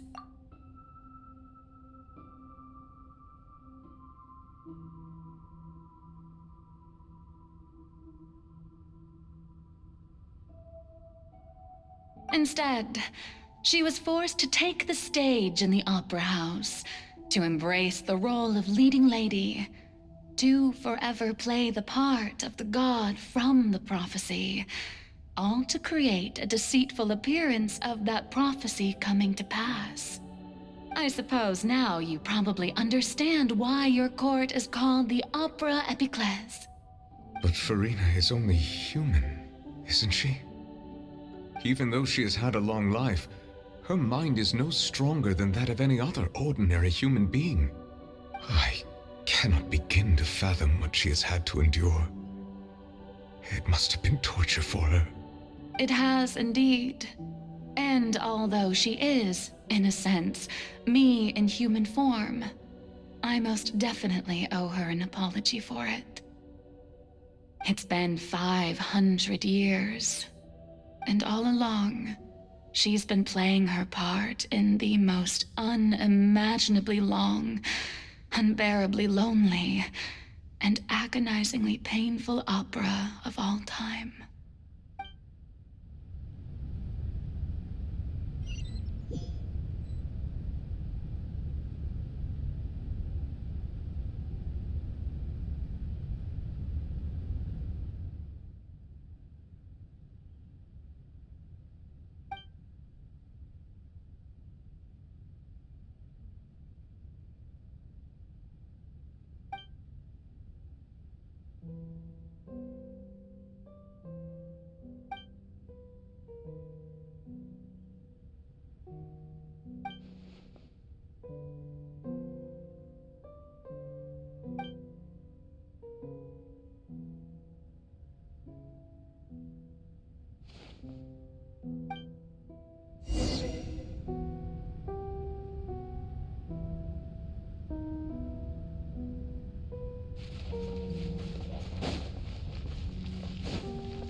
Oh, who permitted you to come onto the stage?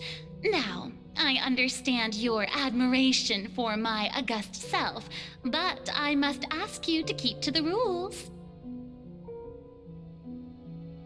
All right. It is not my intent to reprimand you. There is no need to state your name. Just be off with you. Do not distract me from my performance.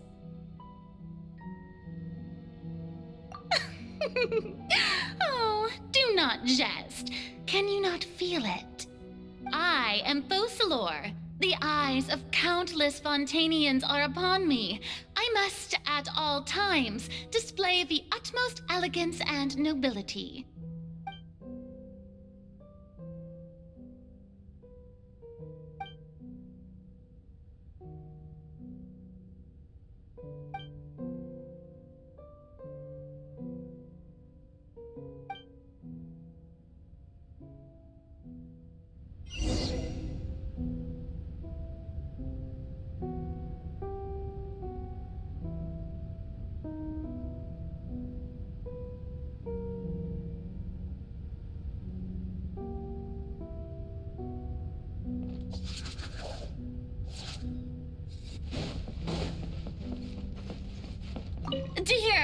audience.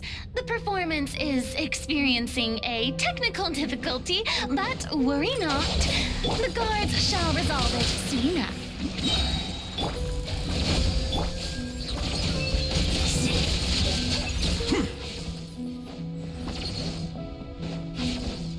Hey, what gives?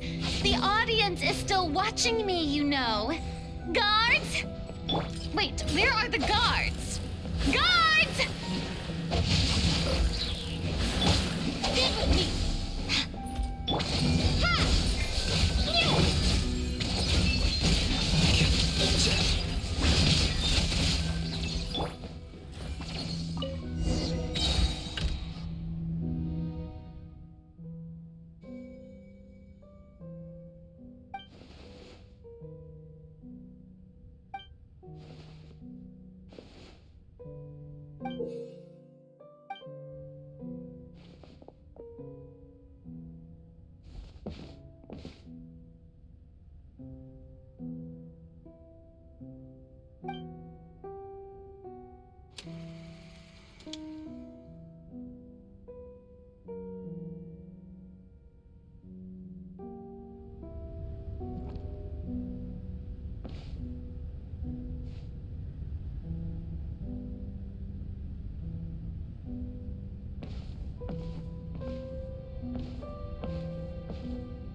Farina.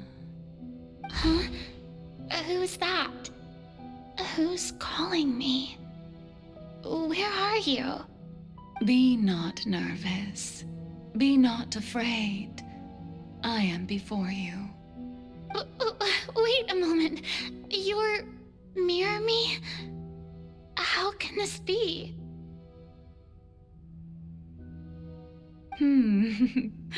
Mirror you, huh? You know what? That's not bad. Let's go with that. Mirror me? What do you wish to say? The prophecy. Have you heard of it? What prophecy? Wait. I know. I think. I don't know why, but it's in my head somehow. The people will all be dissolved into the waters, and only the Hydro Archon will remain, weeping on her throne. Only then will the sins of the people of Fontaine be washed away. Oh, very good. You know it well. What's going on? I can't seem to remember anything clearly. The only thing I know for sure is this prophecy. Will it really come to pass? Yes, it will. And that is why I've come to you. Disaster will come to Fontaine sooner or later. Things will develop just as the prophecy declared. There is no escaping it. But doesn't that mean everyone will die? I'm a Fontainian just like them. Will I dissolve too? Oh, don't worry. Magical meetings exist in this world precisely to give people a chance to turn things around. It is the reason why you met me today. I will tell you how to save everyone, but you may have to suffer somewhat. Oh, so there's still hope after all. Goodness, you frightened me. You spoke so much and with so much certainty. As for the suffering, well, I will admit that the first thing that came to mind was, why do I have to be the one to suffer? But if the prophecy will come true, I'll also die anyway, right? So if I've already met you as my magical meeting in this world, if there were scales, with all the people of Fontaine on one side and my pain on the other, is it not obvious where the scales should tilt? You truly are the perfect human. My ideal. I suppose this would also be the justice that belongs to you. Huh? Don't worry, it's nothing. Listen well. Fontaine has just lost its Hydro Archon. I need you to play a role. That of the new Archon. Play as a god? That's right. You must begin a never-ending masquerade. You must never let anyone suspect your identity.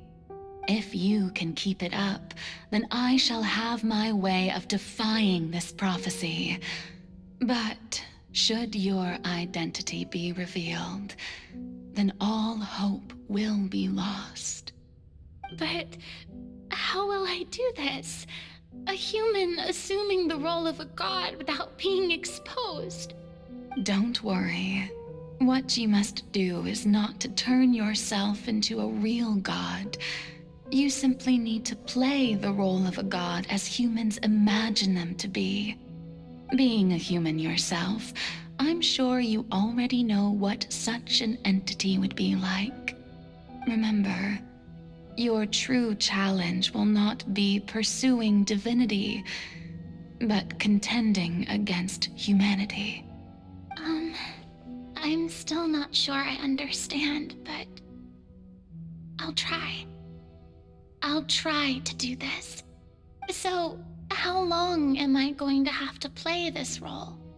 To accomplish this mission, you will have to stay on the stage for many, many years. You will endure and not grow old until your task ends. But I promise you, all will eventually end in a magnificent and dramatic trial, and everyone will be saved. A trial, huh? How exciting. I'll be looking forward to it.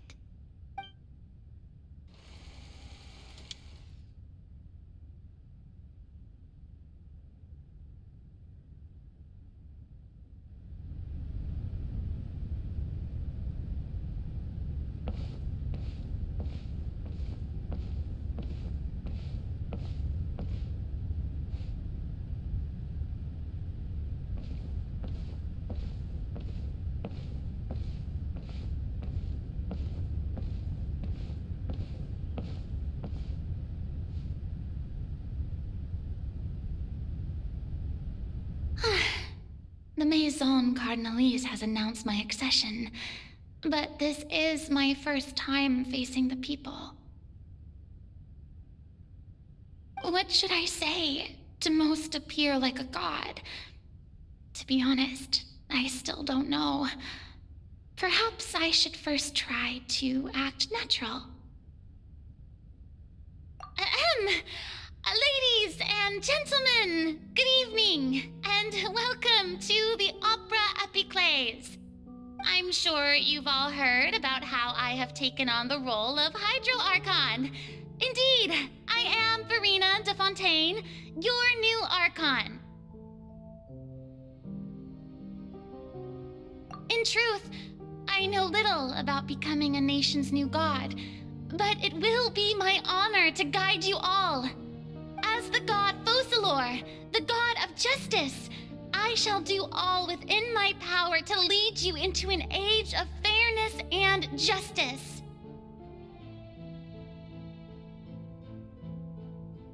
Once again, thank you all for coming. If you should have any questions or suggestions, please send them to the Maison Cardinalise. The future of Fontaine will require us to work together, after all. This should do it. I thought I might stammer, but thankfully, I was able to convey my thoughts just fine. Okay, and next. That's the new Hydro Archon. Is this some kind of joke by the Maison? I would have thought that a being that surpasses humanity would be a bit more assertive. Hey, did you hear that? She even told us to send her suggestions there at the end. Shouldn't gods be all-powerful? She's being so modest. What's the difference between her and an ordinary person, then? If you ask me, perhaps the succession didn't actually happen. She might just be a maison-back puppet. Wait, what's going on? Why is everyone suspecting me of being a fake? Oh, this is bad. If I get exposed here, there'll be no saving the people from the prophecy. Right. Mirmi said that I just need to play the role of a god as humans imagine them to be. Calm down, Farina. Think. What do the people want? How would they imagine a god to speak and act? Assertive, with a strong sense of presence. One who can dispel all doubt.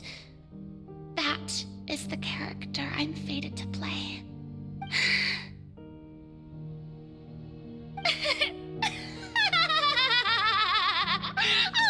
Oh, very good, my people. Only ones such as you are deserving of my rule.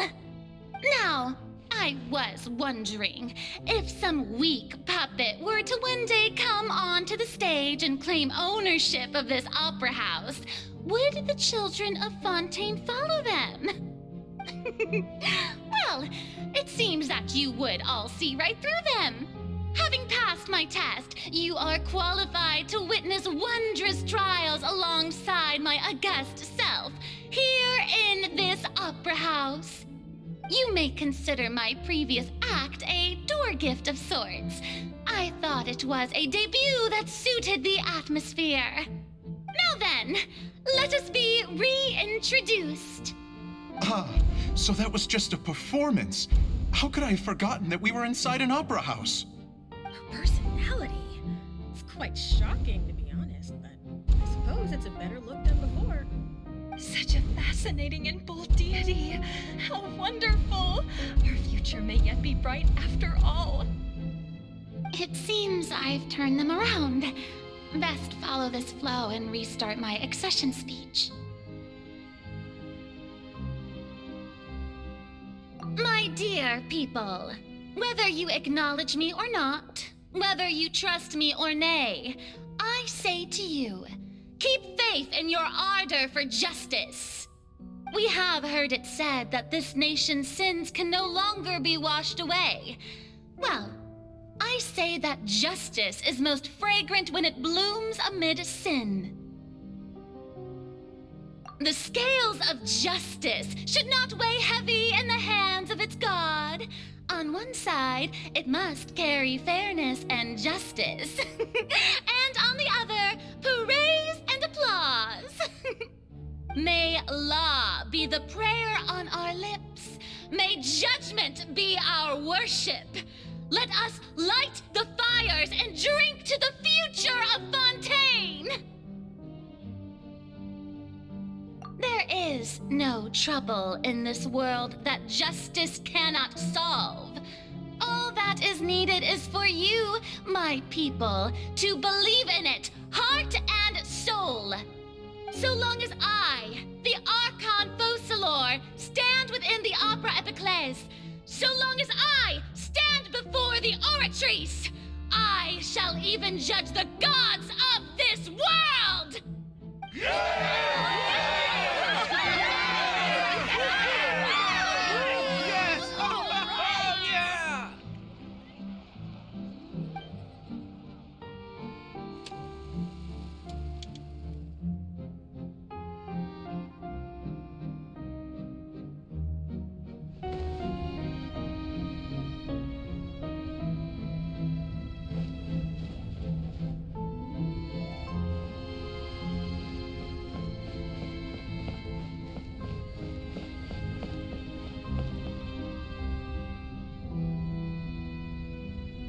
Lady Farina, here are today's case reports, as well as a summary of the follow-up for your perusal.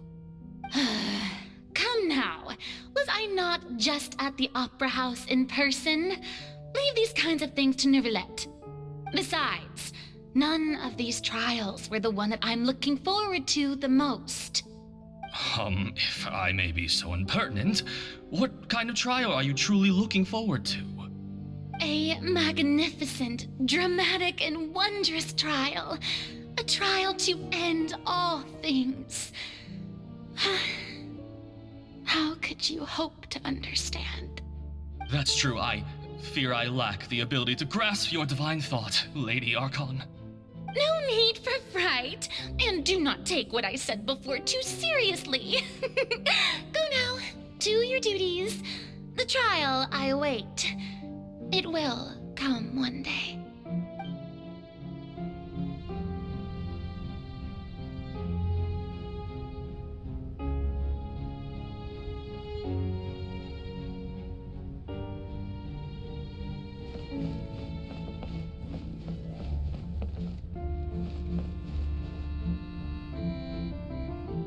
Lady Farina, I don't know what to say. Thank you for agreeing to see me. No need to thank me. Or rather, thank your own sense of perseverance instead. Long have you stood in line to meet me, have you not? Oh, I'm afraid that's just an inevitable consequence of my divine charm.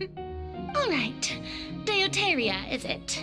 How is your son's illness? You remembered me, and you knew of my family, too. He is doing much better now. In fact, he is far more of an ardent believer than I. He was the one who forced me to seek an audience with you, and to bring your words back to him. Oh, good. Very good. If this should happen again in the future, please do not hesitate to come and tell me. Going down to citizens' homes every so often, while not usual practice, should serve as a fine change of pace. You're such a gentle and wise God. Thank you once again, on behalf of my son.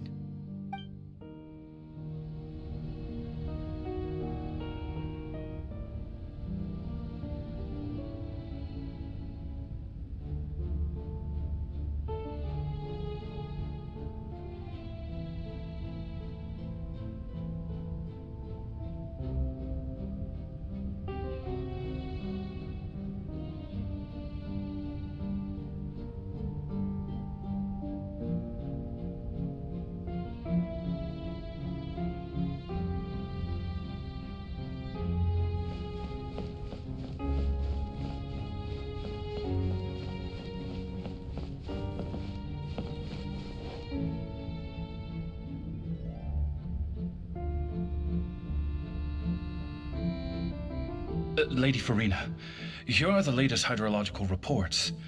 As for the specific parameters you asked to take note of, I'm afraid things still don't look good. I see. It's as I thought then. As your god, I did already expect this, but I wanted to see how far your human wisdom would allow you to analyze it. All manner of signs indicate that the prophecy will still come to pass. Forget it. That's not something you need to worry about right now. Well, as I understand it, the Fontaine Research Institute is also trying to find a way to counter the rising water levels. Really? Have they found anything? I'm afraid that they haven't found any effective solution thus far.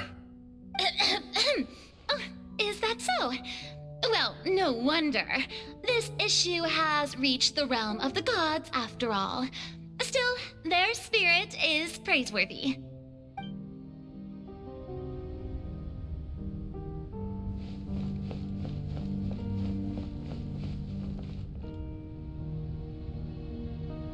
The day is finally over.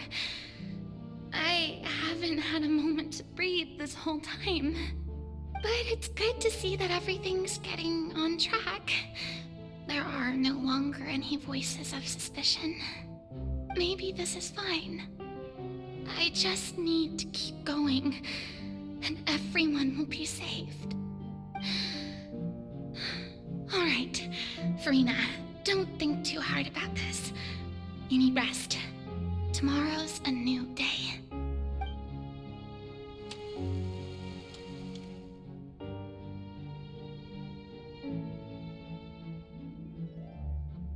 Lady Farina, here are the new trial reports for the latest cases, as well as a summary of the follow-up. There'll be no need for that. I've seen them already. There's no need to go back over scenes I've witnessed in person before. Lady Farina, I've waited so long for this chance to see you in this manner. Indeed, my dear, loyal citizen. This joyous moment is an honor for us both. Lady Farina, we're detecting significant hydrological anomalies near Poisson. Understood. Keep monitoring. Keep me informed should anything come up at the Institute.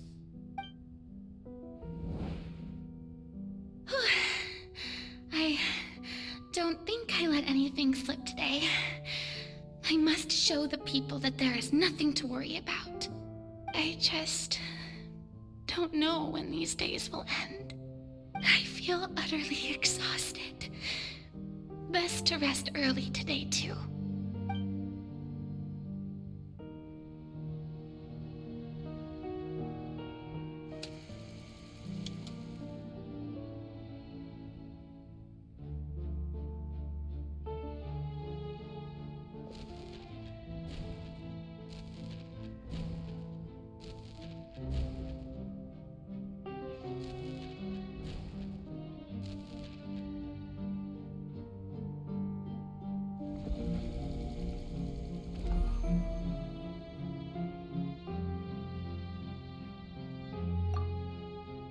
Lady Farina, it's like a dream being able to speak with you up close like this.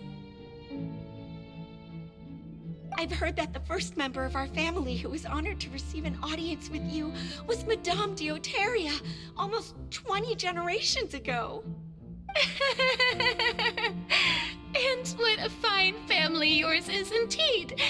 It brings me great joy to meet such a faithful believer, a descendant of a line most ardent. Surely you exaggerate, Lady Farina. My lady? What is it, good citizen? Oh, are you crying? Uh-huh. Really now? I didn't even notice.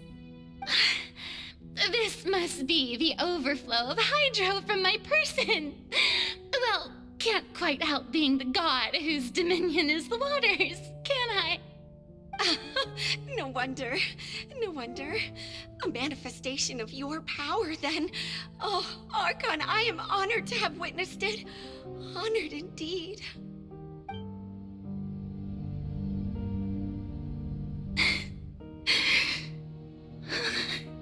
So interminable.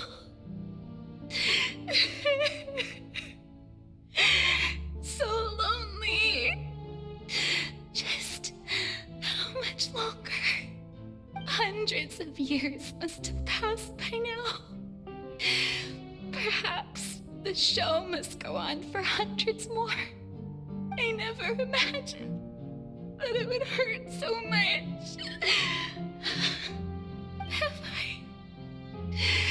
I reached my limit? No. Perhaps I reached it long ago. Today I didn't even notice my own tears. I want to tell someone, anyone, about this. But would that not destroy all I've done so far? I've conducted so many investigations across the centuries, but there's not even a sliver of hope that we might break the prophecy. All I can do is keep heart. I must maintain this act. It is the only way to save Fontaine. Please, mirror me. You have to succeed.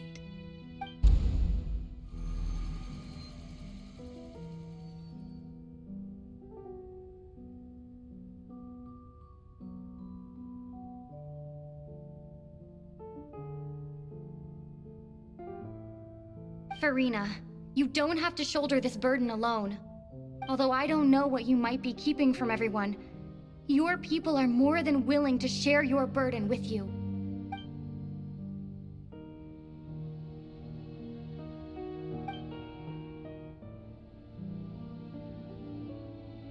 Share my burden. That's impossible. It was fated right from the start that this would be my duty alone.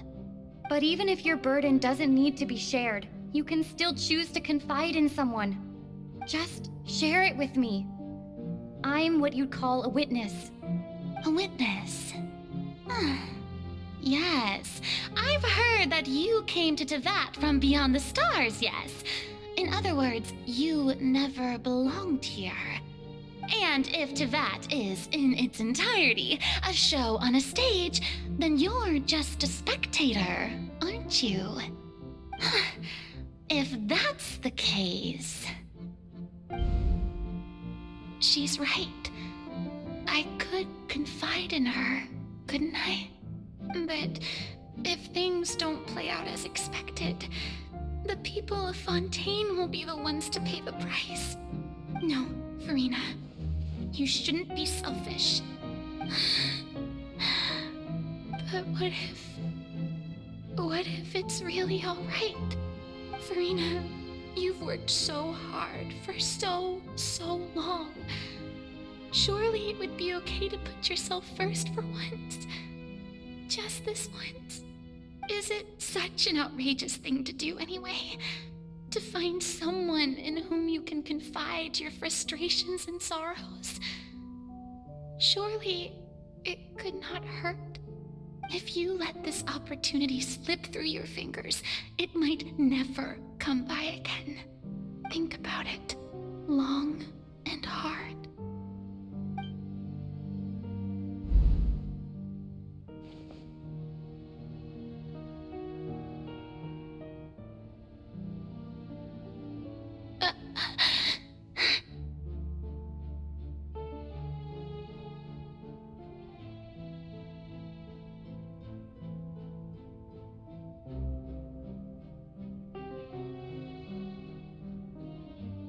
No, I have nothing to say.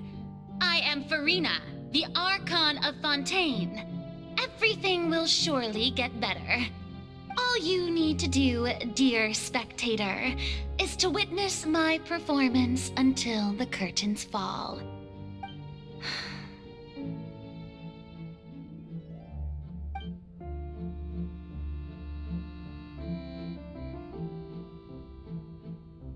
Fine.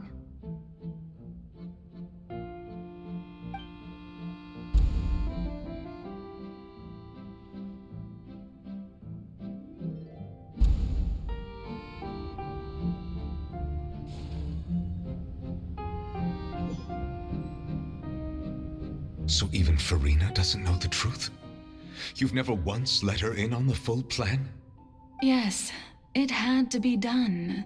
To deceive the heavenly principles, you must first deceive yourself. She did very well. If she had let her resolve falter even once in these 5 centuries, Fontaine would have been doomed to the most tragic fate. It seems that trusting humanity was the right decision after all. I believe that I understand how your deception works, but that is only half the truth, is it not? How would you build on this foundation to save the people of Fontaine? That is the most important thing. Ah, good. Of course, the Iudex of Fontaine has pinpointed the crux of the issue. I'm sure you've long sensed that the Oratrice is no simple machine, yes? I've always suspected that it had its own consciousness. And Lenny did mention that he heard a human voice within the core chamber. It now seems that that person was you, hidden within the machine all along. Am I right? And then I became one with the Oratrice, taking Fontaine's gnosis with me. Yes, it would seem so, wouldn't it? Alas, your understanding of this device still lacks sufficient depth. In truth, it is no enactor of justice. It is, in fact, a device created to kill the god of justice. I beg your pardon? Oh, you have it. And to be more precise, not only will the Oratrice take down the god of justice, it will also take down the divine throne upon which she has been placed. I mean, did you think I would be the sort to enjoy peaceful repose while Farina suffered? My work over these last 500 years has been to constantly accumulate indemnitium within the Oratrice. But really, some have already discovered that only a small fraction of the energy generated by the device was ever used to provide power to Fontaine. The vast majority had to be, accumulated to enact this death sentence. It was all a part of your plan, then? Both the trial and the sentence? Indeed. This power, accrued over 5 centuries, could have sustained Fontainians for millennia had it only been used for that purpose. Almost all of it has now been stored within the Oratrice. But only power of this magnitude could hope to destroy the Hydro Archon's divine throne, shaking the rules established by Celestia and breaking through the institution that is the Seven. So the Oratrice's call for death was for neither Farina nor Focalor, but for the Hydro Archon. The destruction of that divine throne. If I do not misunderstand your intent, you must be... Returning what's rightfully yours to you, of course. In other words, this was all done to return the authority of the Hydro Archon to the Hydro Dragon of this planet. But...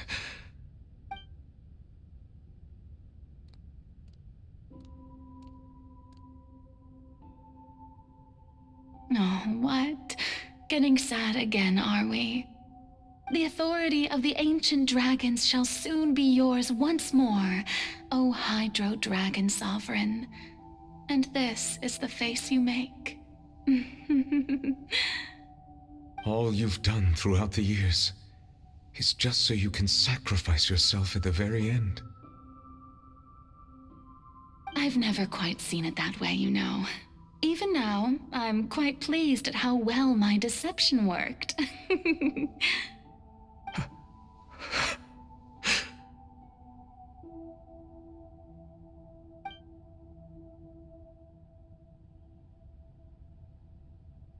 Hydro Dragon, don't cry.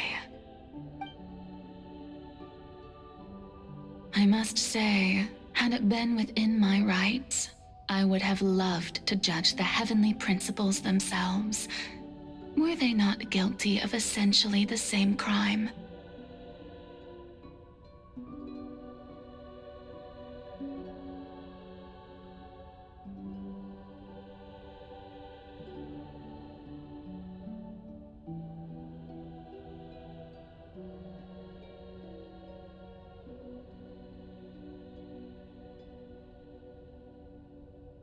Egeria stole the power of the primordial sea, and the heavenly principles stole the power you ancient dragons possessed.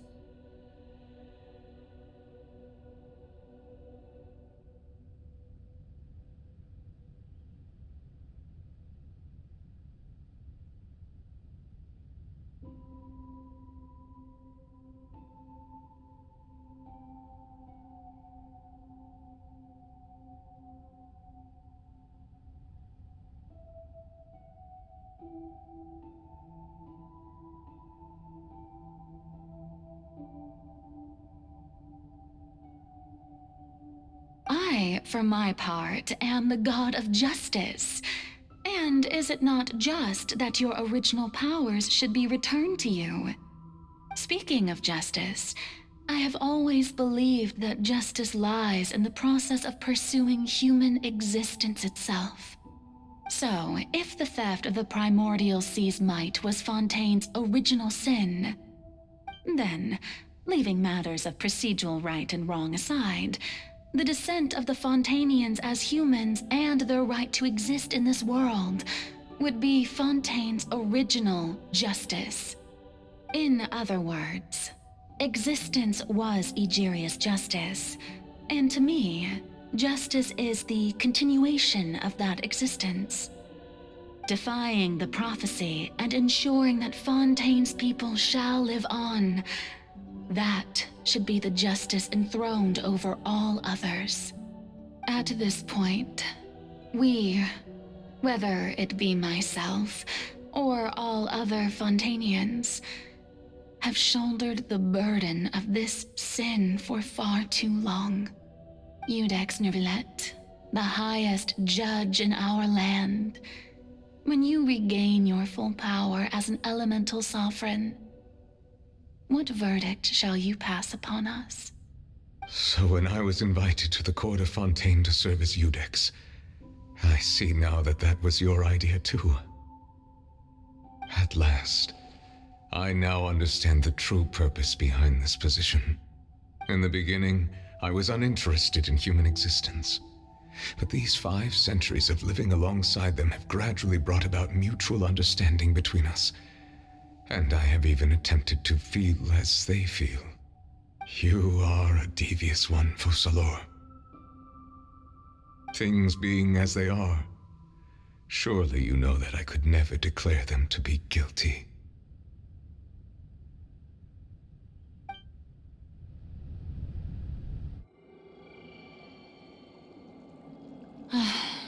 The hour of my execution is almost here. For the sinner, the curtain call has come. I know I may not sound it, but faced with death, I find myself a little afraid.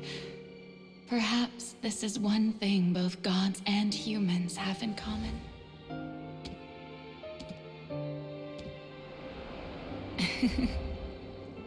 Farewell, Nervillet. I hope you've enjoyed the part you played these 500 years.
Iudex Nervillet, hereby declare,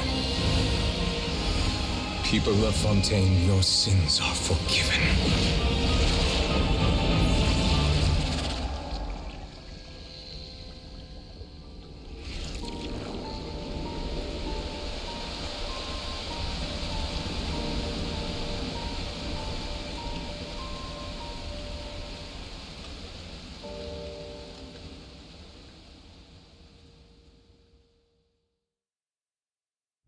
Book learning alone.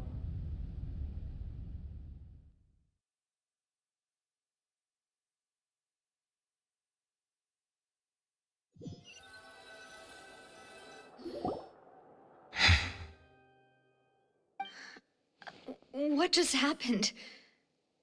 Has the death sentence been carried out? Was that bright light some sort of misdirection? I have a feeling that something huge just happened. But since we're all still alive and haven't been dissolved, I assume whatever happened was good for us. It's time to end this. We must mete out punishment to that beast. Didn't you say just a moment ago that it can't be defeated? I have gained the strength sufficient to deal with it. Through certain means, I now have the ability to separate the power of the Primordial Sea from that creature. We should seize the opportunity to pursue our quarry. Traveler, now that the oratories can no longer function, I require an executor to help me mete out justice. The root of the calamities befalling Fontaine, the beast that enacts the prophecy. Its name is the all-devouring Narwhal. Come with me, traveler. The hour of execution has come.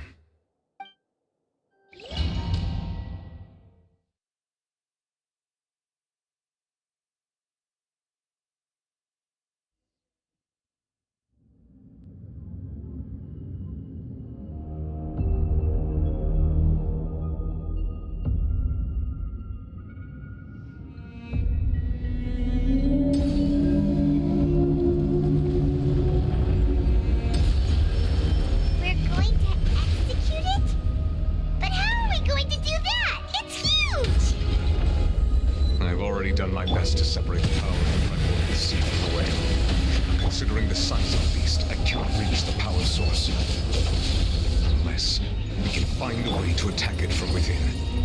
I shall share a part of the ancient dragon's power with you. We shall look for an opening together.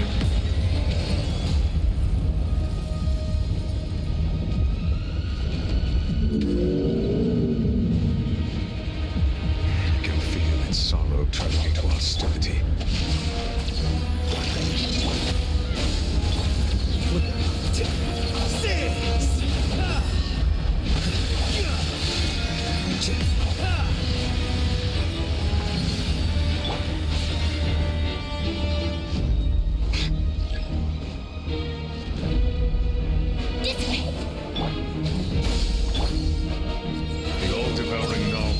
Resist its instinct to devour.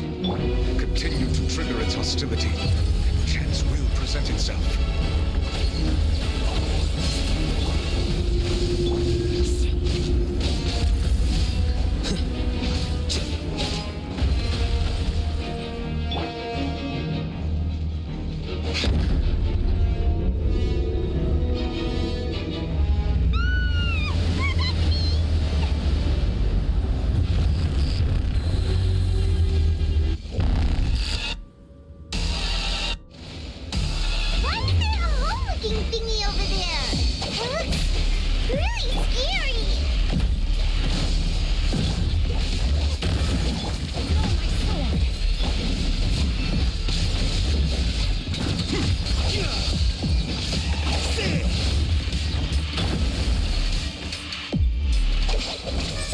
I have granted you my protection.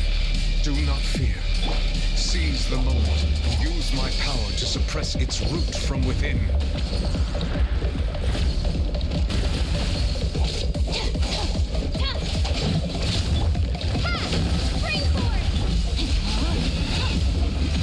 Witness the power of good. Here you are.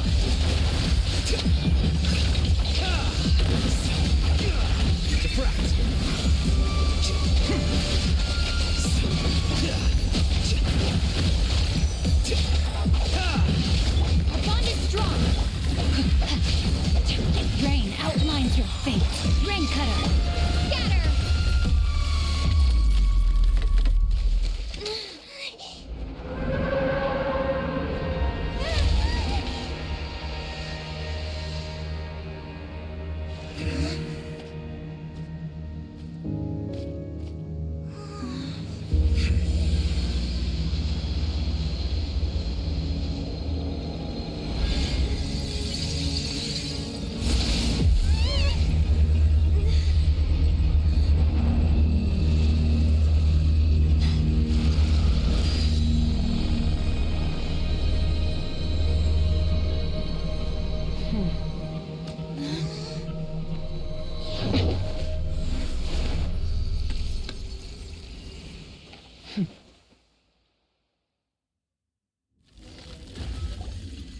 Thanks for helping with the cleanup.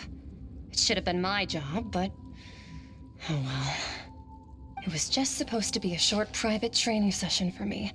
I didn't think that my disciple and my master's pet would start brawling in the meantime. Well, actually, I had a feeling that it would happen at some point, but they bumped into one another earlier than I thought. What a blunder. I suppose I'll have to swing my sword 3 million times as penance.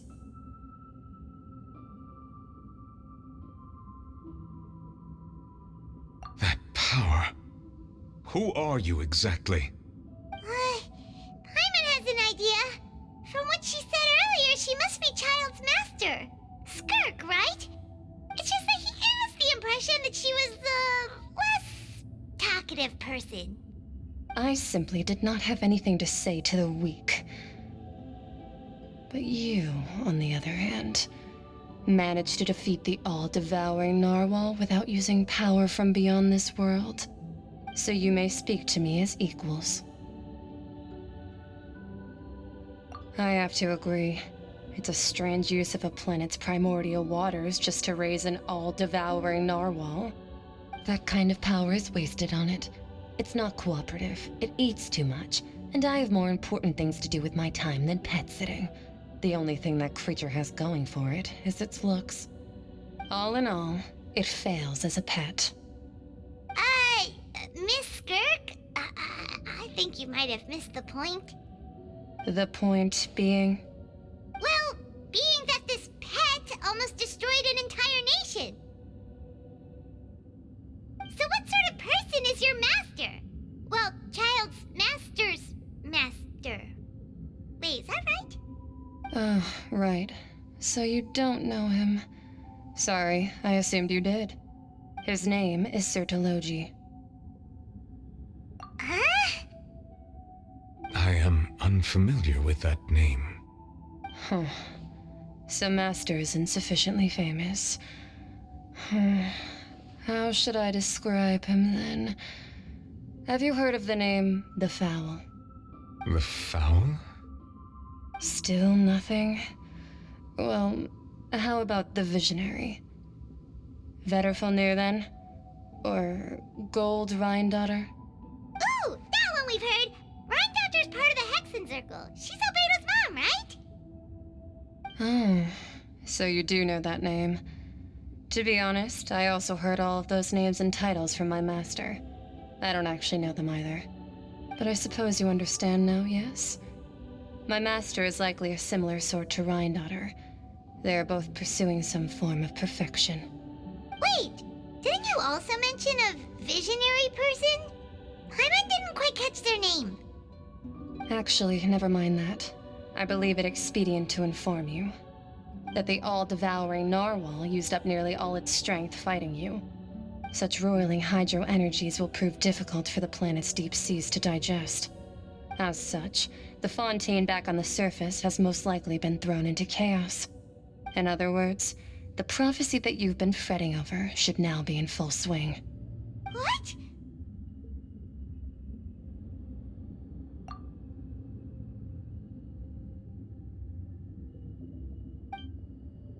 Not to worry.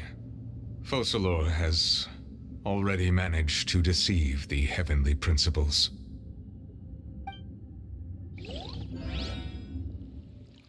In the end, the people will all be dissolved into the waters, and only Farina will remain, weeping on her throne.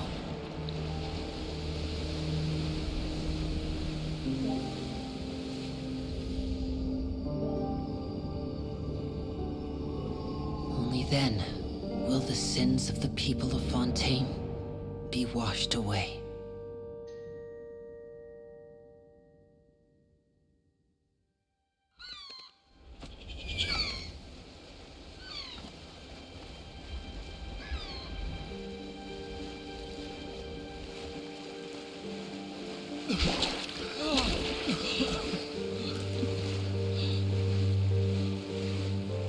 Hey! Help! Over here!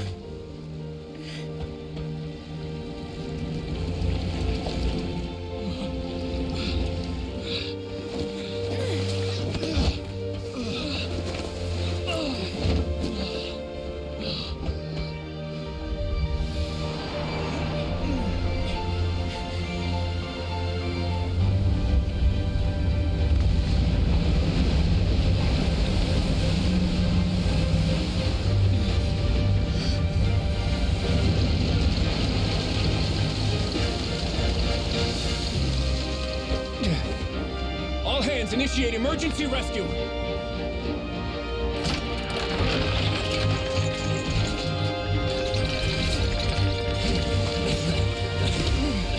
Hurry!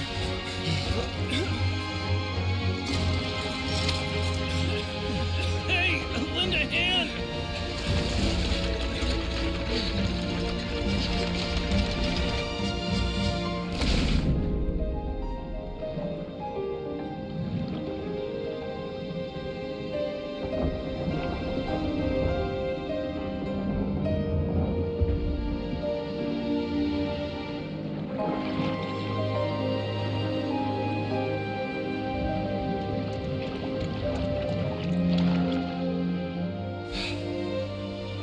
Look!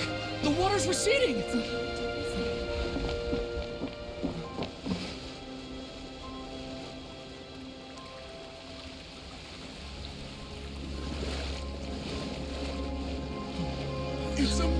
The water's receding.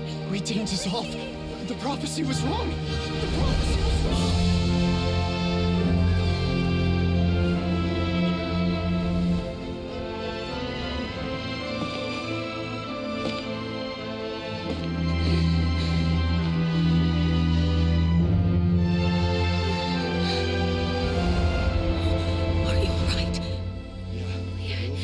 We're saved. The prophecy was wrong.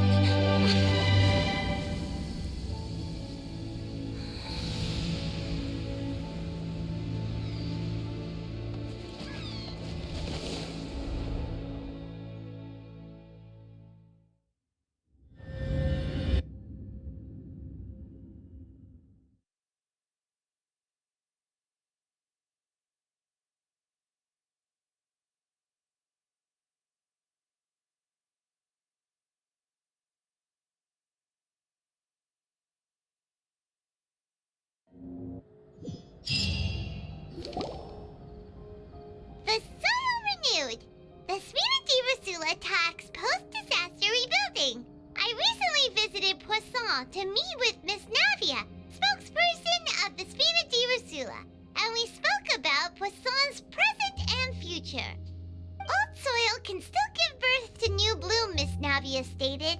Hope is like seeing a small cookie when you're starving late at night. You just need a little of it.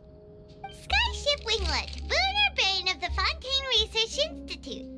The various disputes that have arisen on account of Mr. Edwin have suddenly become a shield over the Institute, with Jurier turning out to be a once overlooked hidden gem.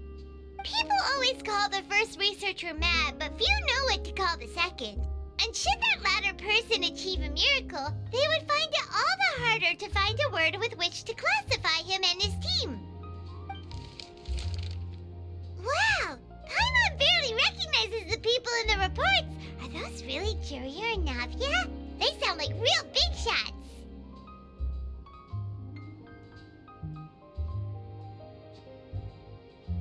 What do you think? Pretty enthralling, huh? The Steambird's idea was pretty simple. With the disaster just having passed, we would print a free edition packed to the margins with good news to calm people down. The value for these big scoops lies in their inevitable follow-ups. We'll publish further reports and go into the stories behind those people. Edwin's assistant, Jurier, created a true flying ship, while Navia is leading people in the reconstruction of their home. I'm sure that these stories could draw even your well-traveled eye. Paimon's curious too! Wait a minute. Didn't we watch everything happen from start to finish? What's there to be curious about? And that's exactly why I'd like you to come conduct interviews with me. You're the best incubators of news, if you haven't noticed. And also, with you around, I'm sure I'll get to see that Duke. Are you sure? Hasn't he turned you down several times already? Oh, this time will be different. Come on, let's head to Poisson first, and then make a trip to the fortress. There are some things you'll only know when you get there.